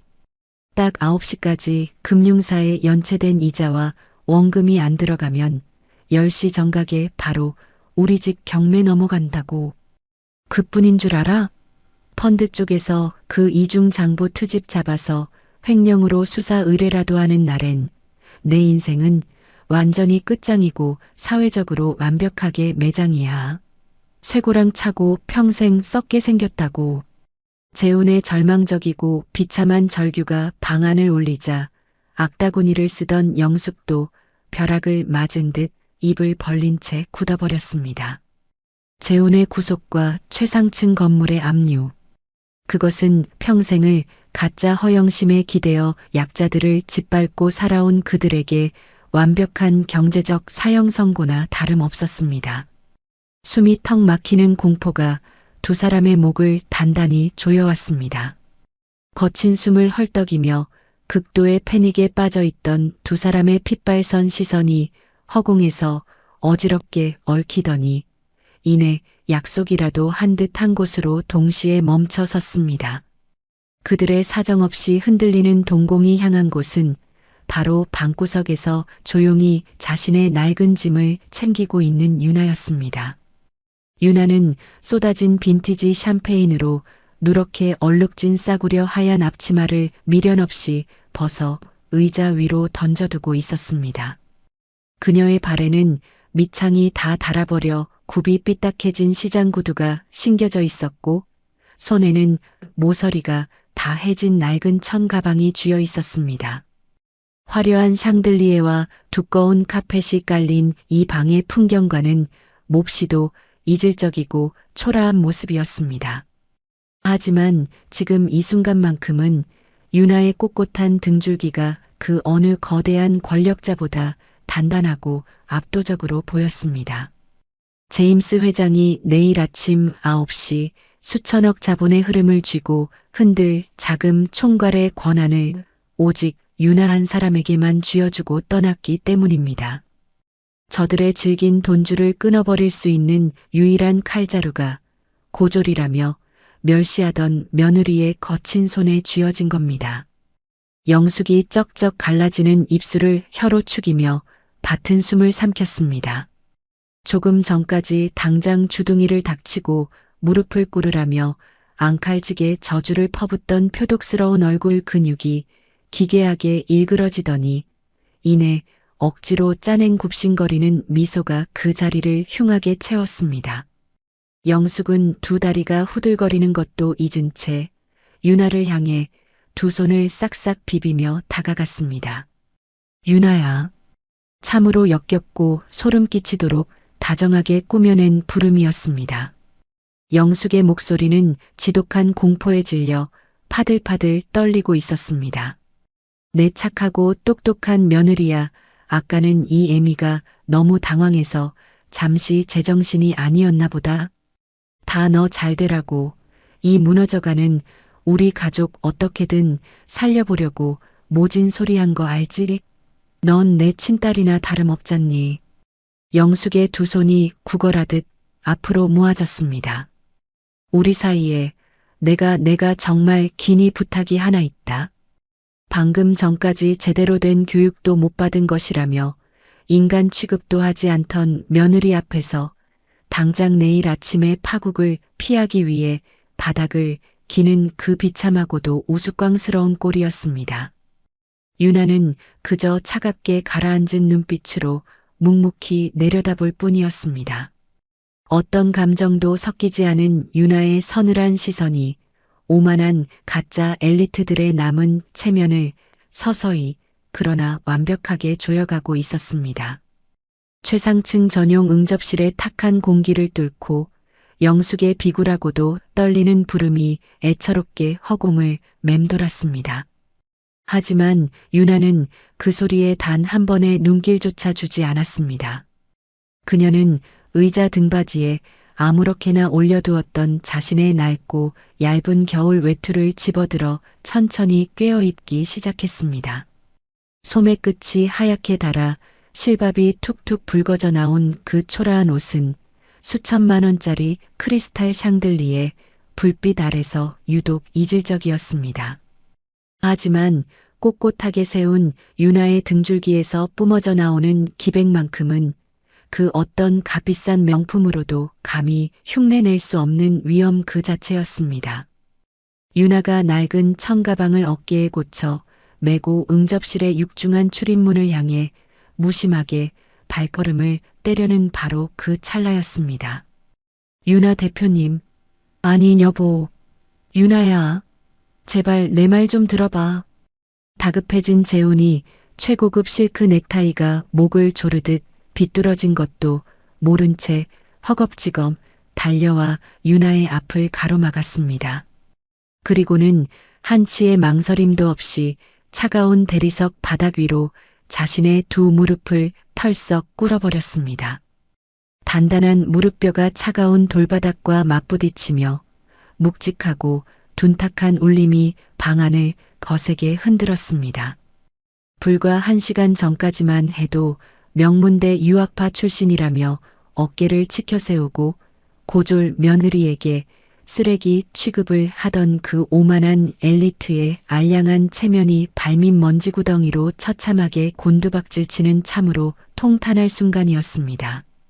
재우는 그 명품 시계를 찬 두 손을 지문이 닳도록 싹싹 비비며 처절하게 애원했습니다. 내가 미쳤었어. 내가 잠시 돈에 눈이 멀어서 제정신이 아니었다고. 제발 부탁이다. 내일 아침 9시에 회장님 검증 통과해서 네가 자금 총괄 수락 서명만 한다고 한마디만 해줘. 안 그러면 해외 투자가 그 자리에서 백지화되고 우리 집안은 완전히 끝장이야. 유나는 아무런 표정 변화 없이 발밑에 엎드린 재훈의 정수리를 차갑게 내려다보았습니다. 서명을 해달라고요? 당신들이 가로챈 내 동생 수술비 7천만 원에 대한 죗값은 어찌할 작정입니까? 갚을게. 당연히 갚아야지. 내가 뼈 빠지게 일해서 원금 7천만 원에 아니 이자까지 두둑하게 쳐서 당장 내일이라도 1억으로 갚을 테니까 제발 이번 한 번만. 응? 나 한 번만 살려주라. 참으로 뻔뻔하고도 기가 막힐 노릇이었습니다. 수중에 당장 융통할 돈 10만 원도 없어서 집이 경매로 넘어갈 처지에 놓인 주제에 있지도 않은 1억을 들먹이며 또다시 거짓말로 상황을 모면하려는 수작이었습니다. 그 비참하고도 역겨운 구걸이 신호탄이라도 된 듯 뒤에서 눈치만 보며 망설이던 시어머니 영숙마저 달려들었습니다. 1시간 전만 해도 뾰족한 손톱으로 유나의 어깨를 찌르며 당장 바닥에 무릎을 꿇으라고 악다구니를 쓰던 영숙이었습니다. 그러나 지금 그녀는 3천만 원짜리 최고급 모피를 입은 채 먼지가 굴러다니는 바닥에 납작 엎드려 있었습니다. 화려하고 풍성한 모피가 걸레짝처럼 대리석 바닥에 오물을 쓸고 다녔지만 영숙은 자신의 꼴이 얼마나 비참한지 신경 쓸 겨를조차 없었습니다. 유나야, 며느라가 내가 잘못했다. 이 늙은이가 눈이 단단히 삐어서 미친 소리를 짓거린 거야. 제발 내일 9시까지 서명만 무사히 들어가게 해다오. 어머님, 살려다오. 영숙의 목소리가 쥐어짜는 듯한 비명에 가까웠습니다. 여기서 해외 투자가 완전히 끊겨버리면 금융사에서 당장 내일 10시 정각에 이 집을 넘겨버린단 말이다. 우리 모자 진짜 빈털터리로 한겨울 길거리에 나앉게 생겼어. 네가 그토록 마음 착한 아이인데 어미랑 남편이 얼어 죽는 꼴을 보고만 있을 거니? 체면도 존엄도 모조리 내다버린 영숙의 코끝에서 투명한 콧물이 볼품없이 흘러내렸습니다. 일말의 양심조차 없이 탐욕에 마비되어 남의 마지막 생명줄을 앗아갔던 파렴치한들이 자신들의 자금줄이 끊어질 위기에 처하자 스스로 바닥을 기며 금수만도 못한 꼴을 보이고 있었습니다. 절박해진 재훈과 영숙이 필사적으로 손을 뻗어 유나의 낡은 바짓가랑이를 붙잡으려 했습니다. 그 끈적하고 역겨운 손길이 유나의 옷깃에 닿으려는 찰나 유나는 서늘하게 한 걸음 뒤로 물러섰습니다. 그리고는 밑창이 닳고 닳아 딱딱해진 시장 구두의 굽으로 허공을 허우적거리는 그들의 손등을 차갑고 단호하게 밀어냈습니다. 어떠한 직접적인 폭력도 언성을 높이는 분노도 없었습니다. 하지만 먼지 묻은 싸구려 구두굽의 속수무책으로 밀려나는 그 서늘한 거절은 이 건물의 가짜 귀족들이 평생을 바쳐 쌓아온 얄팍한 오만함을 단숨에 지식여버리는 그 어떤 힘보다도 얌벽하고 뼈아픈 체면의 붕괴였습니다. 유나가 발밑에서 바들바들 떠는 두 사람을 얼음장처럼 차갑게 가라앉은 눈빛으로 내려다보았습니다. 그녀의 핏기 가신 입술 사이로 감정이 철저히 거세된 쇳소리 같은 목소리가 흘러나왔습니다. 불과 1시간 전이었습니다. 유나의 시선이 바닥에 엎드린 두 사람을 위해서 아래로 느리게 훑혔습니다.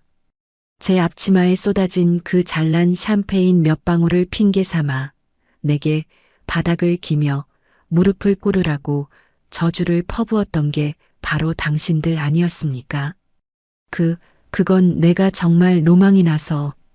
자본주의라는 게 참으로 정직하고 훌륭하네요. 유나의 입에서 흘러나온 한마디가 영숙의 비굴한 변명을 깨끗이 잘라냈습니다. 제가 억지로 힘을 쓰거나 목소리를 높이지 않아도 돈의 방향이 바뀌니 당신들 스스로 알아서 납작 엎드려 무릎을 꿇게 만드니까요. 유나의 서늘한 일갈에 재훈과 영숙은 입만 뻐끔거릴 뿐 아무런 대꾸도 하지 못했습니다. 방 안에는 오직 극도의 공포에 질려 헐떡이는 그들의 거친 숨소리만이 흉하게 맴돌았습니다. 유나야, 제발. 맹세코 내가 당장 내일 이 명품 시계도 팔고 엄마가 입고 있는 저 모피도 당장 중고 매장에 넘길게. 돈이 되는 건 내 피를 뽑아서라도 다 팔아올 테니까 내일 서명만 해준다고 제발 고개만 끄덕여줘라. 재훈의 다급하고도 찌질한 변명이 허공을 채울 때 유나가 말없이 어깨에 맨 낡은 천가방의 지퍼에 손을 올렸습니다. 금속 지퍼가 맞물려 돌아가며 날카로운 소리를 냈습니다. 그 찰나의 소리에 재훈과 영숙의 탁하고 충혈된 눈동자에 헛된 희망의 빛이 번쩍 돌았습니다. 유나가 가방 안에서 당장 투자 수락을 약속하는 서명이라도 꺼내줄 것이라 굳게 믿고 침을 삼키며 굶주린 눈빛으로 유나의 손끝만을 뚫어져라 주시했습니다. 하지만 열린 가방에서 나온 것은 아무것도 없었습니다. 유나는 그저 가방 안에 서류가 구겨지지 않았는지 차분하게 확인하고는 다시 지퍼를 단호하게 닫아버렸을 뿐입니다. 그들의 알량한 희망이 끔찍한 절망으로 곤두박질치는 바로 그 순간 유나의 입에서 폐부를 깊숙이 찌르는 묵직한 말이 날아와 꽂혔습니다. 단단히 착각하고 계신 모양인데 잘 들으십시오. 유나의 차갑게 가라앉은 목소리가 한 톤 더 깊어졌습니다. 당신들이 이 화려한 건물에서 쫓겨나 길거리에 나앉는 게 무서워 벌벌 떨고 있을 때 유나의 목소리가 처음으로 미세하게 떨렸습니다. 참아왔던 피눈물이 응축된 한 맺힌 선고였습니다. 내 동생은 당신들이 훔쳐간 그 수술비 때문에 차가운 중환자실 침대 위에서 숨을 헐떡이며 죽어가고 있었습니다. 숨소리조차 허락되지 않는 끔찍하고 무거운 침묵이 두 사람의 어깨를 짓눌렀습니다. 내일 아침 9시 당신들이 그토록 피하고 싶어하는 진짜 지옥이 무엇인지 내 손으로 직접 아주 똑똑히 확인시켜 드리겠습니다. 유나는 더 이상 한마디도 섞지 않겠다는 듯 뒤도 돌아보지 않고 응접실의 무거운 문을 열었습니다. 그녀의 낡은 시장 구두가 카펫 위를 뚜벅뚜벅 밟으며 멀어져 갔습니다.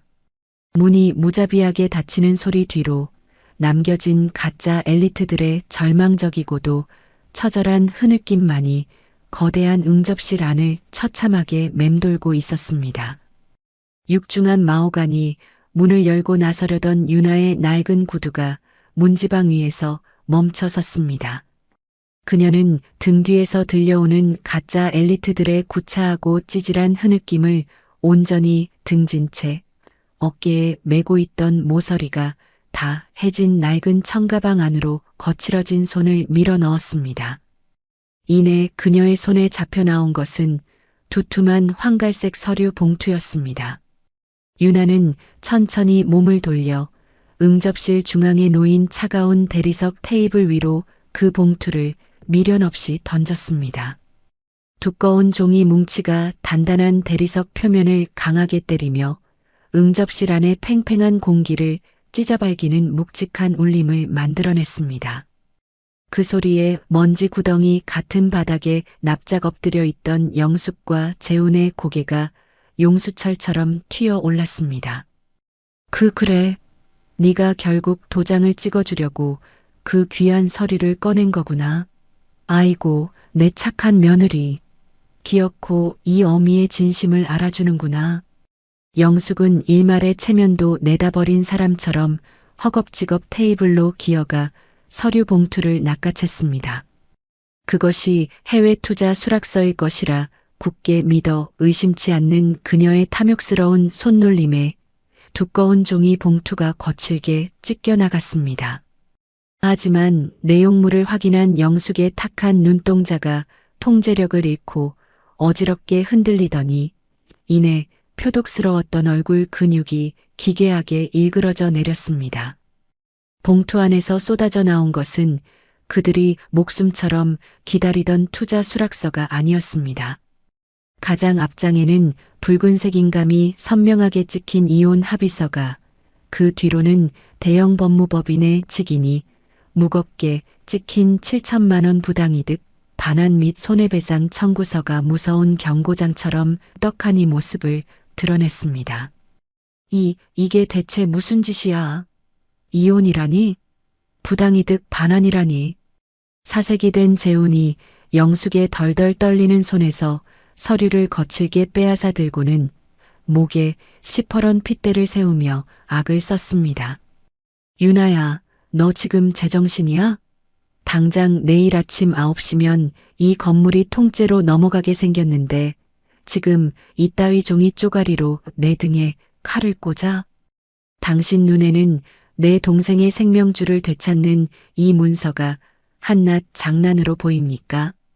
유나의 얼음장처럼 차갑게 가라앉은 목소리가 응접실 안의 온도를 순식간에 영하로 끌어내렸습니다. 그녀는 재훈의 바닥에 대꾸하는 대신 살짝 열려있던 출입문을 향해 가볍게 고개를 끄덕였습니다. 그 무언의 신호가 떨어지기가 무섭게 문 밖에서 대기하고 있던 행사보안 매니저와 건장한 체격의 보안 요원 2명이 묵직한 구두 발소리를 내며 응접실 안으로 들어섰습니다. 각 잡힌 검은색 정장을 입은 그들이 뿜어내는 압도적인 위압감에 방금 전까지 핏대를 세우던 재훈과 영숙은 쥐 죽은 듯 입을 다물고 뒷걸음질을 쳤습니다. 보안 매니저가 유나를 향해 허리를 깊숙이 숙이며 정중하게 인사를 올렸습니다. 제임스 회장이 내일 아침 거대 해외 자본의 자금 총괄직을 약속한, 사실상 이 행사의 최고 권력자를 향한 당연하고도 깍듯한 예우였습니다. 부르셨습니까? 유나 대표님. 유나는 낡은 지갑 속에서 투명 테이프로 꼼꼼하게 이어붙인 영수증 2장을 꺼내어 매니저에게 건넸습니다. 매니저님, 지금 저 2사람이 뻔뻔하게 몸에 감고 있는 모피와 명품 시계는 모두 제 명의와 제 가족의 피 같은 수술비로 결제된 명백한 분쟁 물품입니다. 이건 명백한 분쟁 물품이니 당장 회수해서 금고에 보관해 주십시오. 내일 날이 밝는 대로 카드사 절차 밟아서 전액 환불 처리할 겁니다. 알겠습니다. 지시하신 대로 한치의 오차 없이 즉각 조치하겠습니다. 보안 매니저의 단호한 대답과 함께 2명의 보안 요원이 재훈과 영숙을 향해 무거운 걸음을 옮겼습니다. 어떠한 직접적인 폭력이나 험악한 욕설은 단 한마디도 없었습니다. 하지만 훈련받은 전문가들이 뿜어내는 건조하고 무자비한 압박은 가짜 명문대 집안의 알량한 허영심을 바닥까지 찢어놓기에 충분했습니다. 이거 내 아들이 사준 내 옷이야. 어디다 함부로 손을 대. 영숙이 악을 쓰며 모피 자락을 부여잡고 반항하려 했지만 보안 요원의 감정한 톨 섞이지 않은 단호한 눈빛 앞에 결국 다리에 힘이 풀려 주저앉고 말았습니다.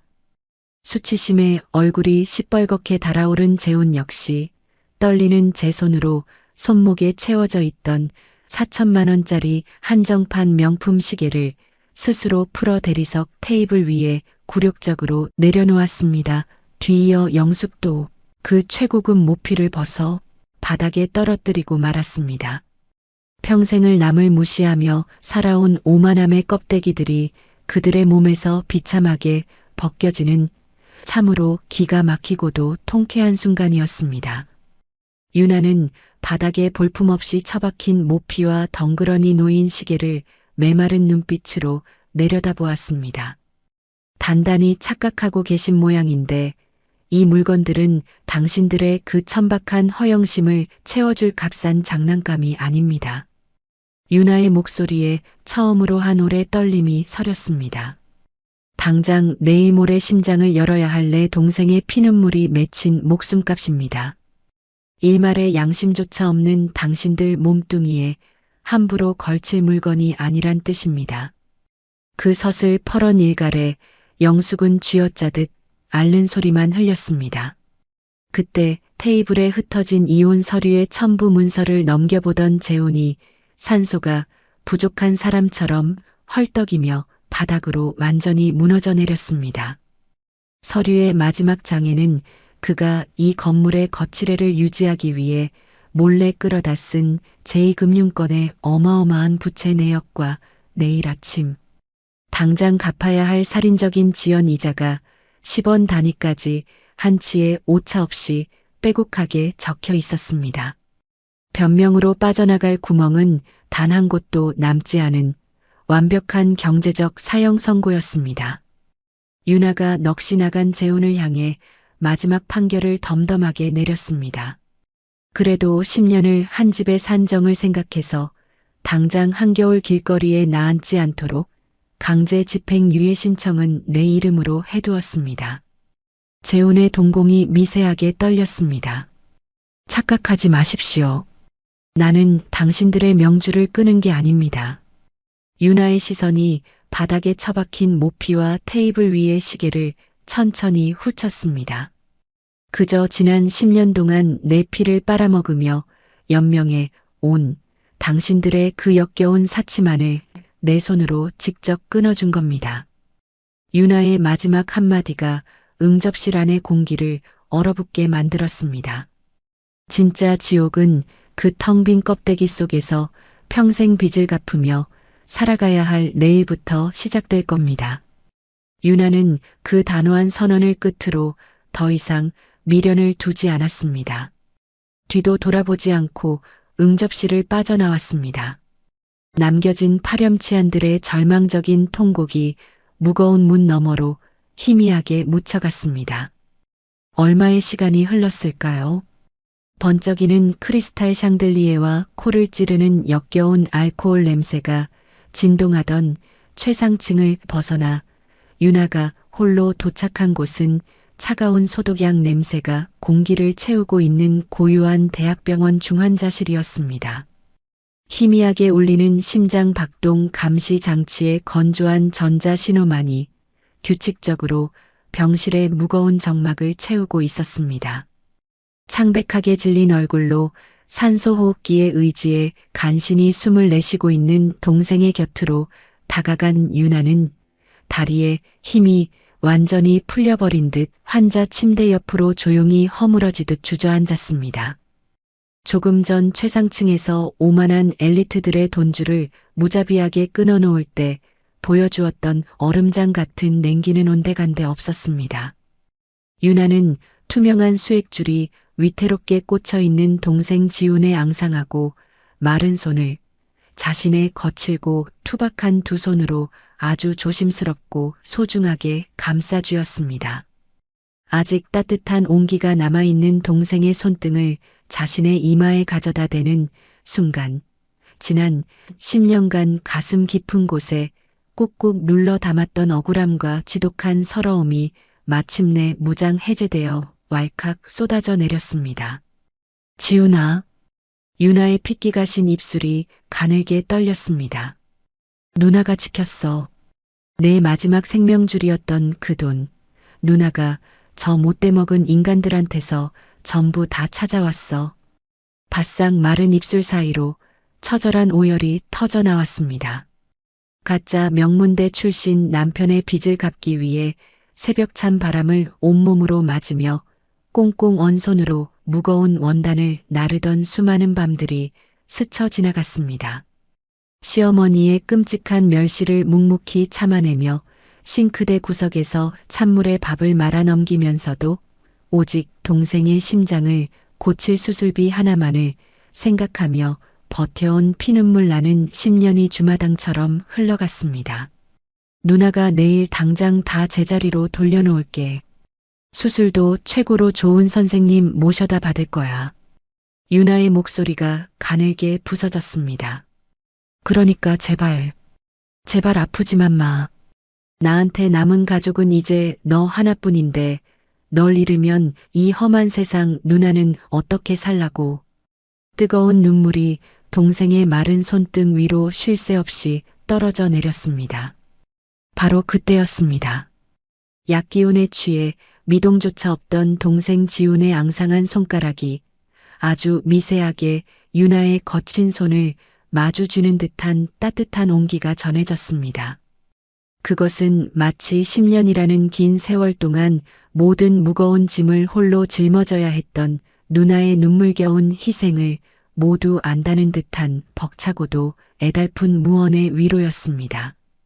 복수의 팽팽한 긴장감이 뜨거운 눈물과 함께 씻겨 내려간 고요한 병실 안에는 지옥 같았던 과거의 사슬을 온전히 끊어내고 비로소 진짜 가족의 온기를 되찾은 유나의 먹먹한 안도가 참으로 따뜻하게 번지고 있었습니다. 시간은 참으로 정직하고 냉정하게 흘러갔습니다. 그토록 길고 끔찍했던 10년의 피눈물 나는 악몽이 완전히 끝이 나고 계절이 2번이나 바뀌어 제법 매서운 찬 바람이 옷깃을 파고들던 어느 겨울의 새벽이었습니다. 매캐한 화물 트럭의 매연 냄새와 거친 흙먼지가 어지럽게 뒤엉킨 동대문 새벽시장의 낡은 하역장. 그곳에는 한때 최상층에서 최고급 맞춤 정장과 값비싼 가죽 구두만 고집하며 남의 피를 빨아먹던 가짜 명문대 유학파 재혼의 처참하게 몰락한 꼴이 있었습니다.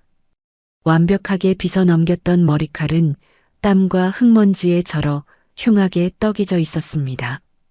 4천만 원짜리 명품 시계를 차고 허세를 부리던 그의 앙상한 어깨 위로는 수십 킬로그램에 달하는 거대한 마원단 롤이 무겁게 짓누르고 있었습니다. 매일 밤 빚쟁이들에게 시달리느라 잠을 자지 못한 재훈의 두 다리가 통제력을 잃고 후들거리더니 결국 육중한 무게를 이기지 못하고 얼어붙은 시멘트 바닥 위로 고꾸라졌습니다.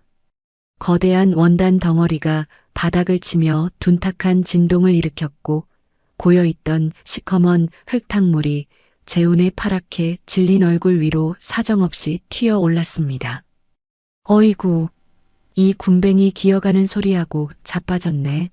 내가 진짜 복장이 터져서 못 살겠다.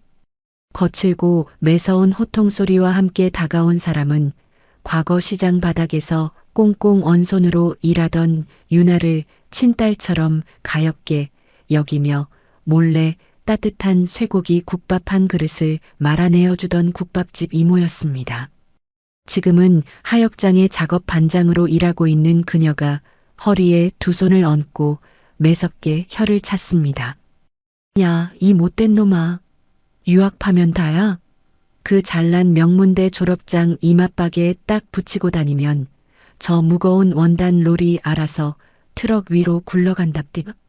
국밥집 이모의 매서운 눈이 재훈을 위해서 아래로 훑쳤습니다.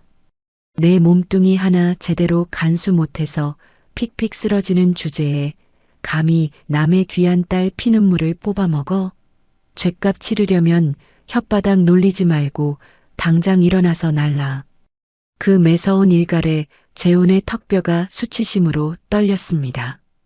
그는 쩍쩍 갈라져 피가 맺힌 입술을 질끈 깨물며 억울함을 토해냈습니다. 반장님, 아무리 그래도 군뱅이라니요. 제가 이래봬도 명문대 경영학과를. 명문대? 지나가던 개도 웃다 자빠지겠다. 국밥집 이모가 가차없이 잘라냈습니다. 내 놈이 그 알량한 머리로 한 짓거리가 내 아내 돈 도둑질해서 호의호식한 것밖에 더 있냐? 오늘 아침까지 할당량 못 채우면 내놈 일당은 국물도 없을 줄 알아. 주변에서 언손을 녹이며 짐을 나르던 상인들과 배달 기사들이 바닥에 엎어진 재운을 보며 대놓고 쯧쯧 혀를 차며 비웃었습니다. 저놈이 그 착해 빠진 유나 씨 등골 빼먹고 최상층에서 떵떵거리던 그 파렴치한이라며 천벌을 받아도 싸지. 일말의 양심도 없는 인간이잖아. 저놈 빚이 수십억이라 평생 저렇게 짐만 나르다 끝날 팔자라던데 사람들의 경멸 어린 귓속말이 날카로운 비수가 되어 재운의 고막을 찔렀습니다. 그는 수치심에 얼굴이 시뻘겋게 달아올라 시멘트 바닥에 이마를 쳐박았습니다. 그 비참한 재운의 등 뒤 칼바람이 몰아치는 하역장 구석에는 또 다른 낯익은 얼굴이 있었습니다. 한겨울에도 3천만 원짜리 최고급 모피만 고집하며 오만을 떨던 시어머니 영숙이었습니다. 두꺼운 화장으로 가렸던 얼굴은 떼국물이 졸졸 흐르고 있었고 그녀의 몸에는 모피 대신 남이 버리고 간 지저분한 솜조끼가 걸쳐져 있었습니다. 영숙은 얼음장 같은 길바닥에 쪼그려 앉아 꽁꽁 얽맨 손으로 산더미 같은 양파와 마늘을 까고 있었습니다. 아이고 매워라. 내 팔자야. 독한 마늘 향에 눈물 콧물이 범벅이 되었지만 영숙은 감히 손을 멈출 수 없었습니다.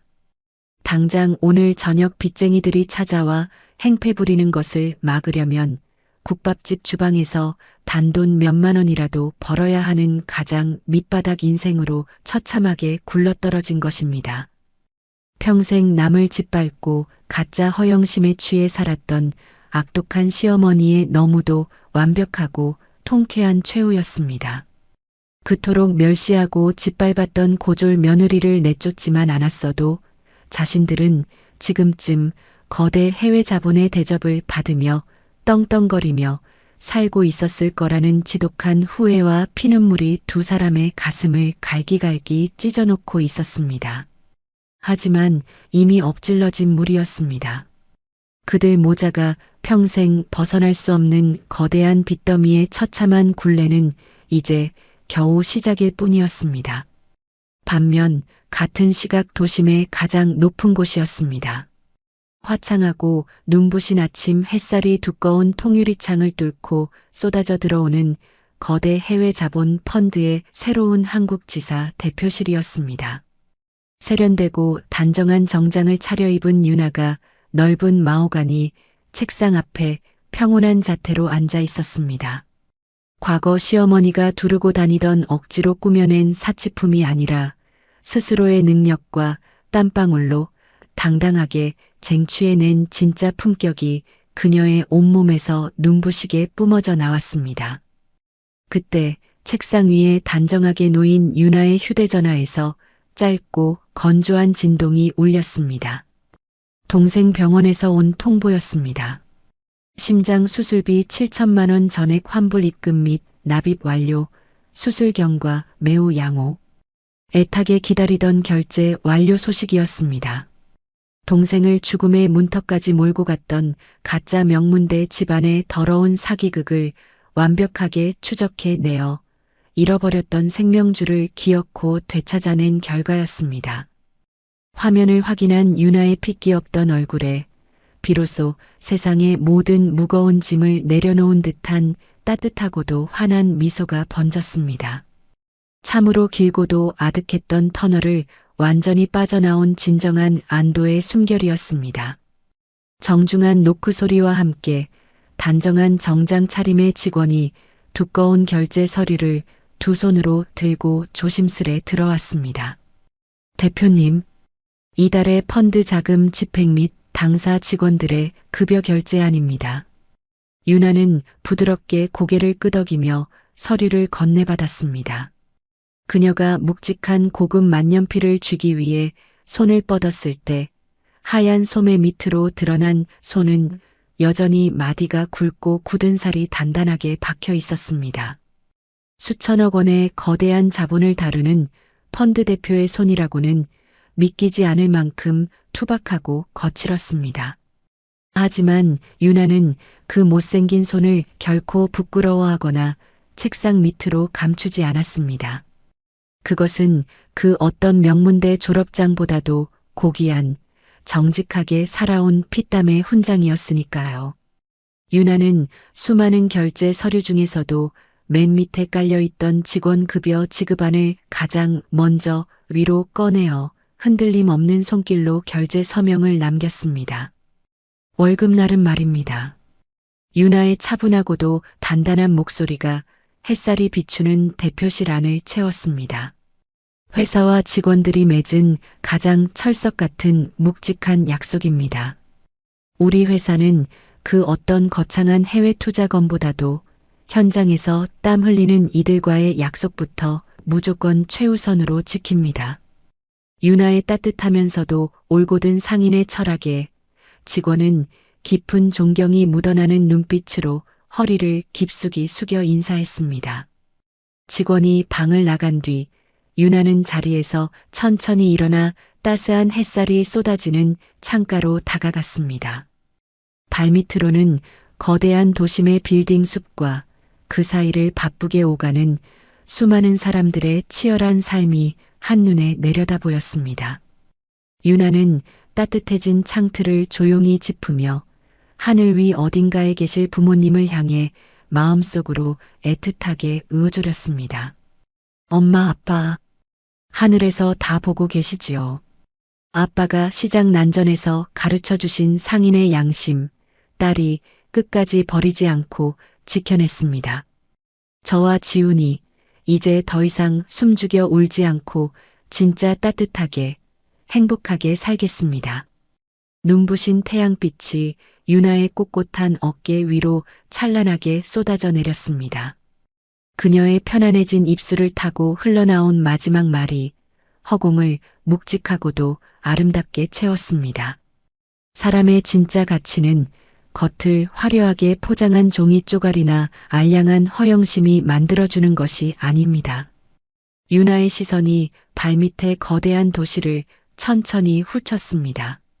가장 춥고 어두운 바닥에서 정직한 땀방울로 묵묵히 버텨낸 시간. 그 단단한 시간 자체가 비로소 진짜 나를 증명하는 법입니다.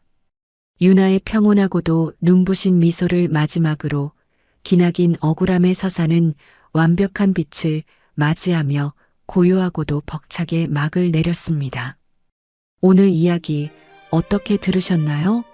화려한 껍데기와 명품으로 치장한 사람들보다 가족을 위해 언손을 호호 불어가며 묵묵히 굳은 살을 만들어 오신 여러분의 삶이 100배, 1000배는 더 고귀하고 아름답습니다.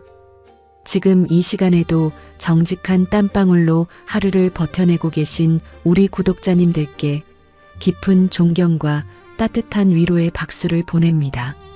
거친 세상 속에서 당당하게 홀로 서기에 성공한 유나를 응원하신다면, 그리고 오늘 이야기에 가슴이 뻥 뚫리셨다면 이 통쾌하고 속 시원한 이야기를 주변 소중한 지인분들께 널리 공유해 주세요. 여러분의 구독과 좋아요, 그리고 따뜻한 응원의 댓글 한 줄이 채널에 아주 큰 힘이 됩니다. 저는 다음에도 가슴 찡하고 속 시원한 이야기로 다시 찾아오겠습니다. 지금까지 여러분의 품격을 높여드리는 인생사연지의 명품 드라마였습니다. 감사합니다.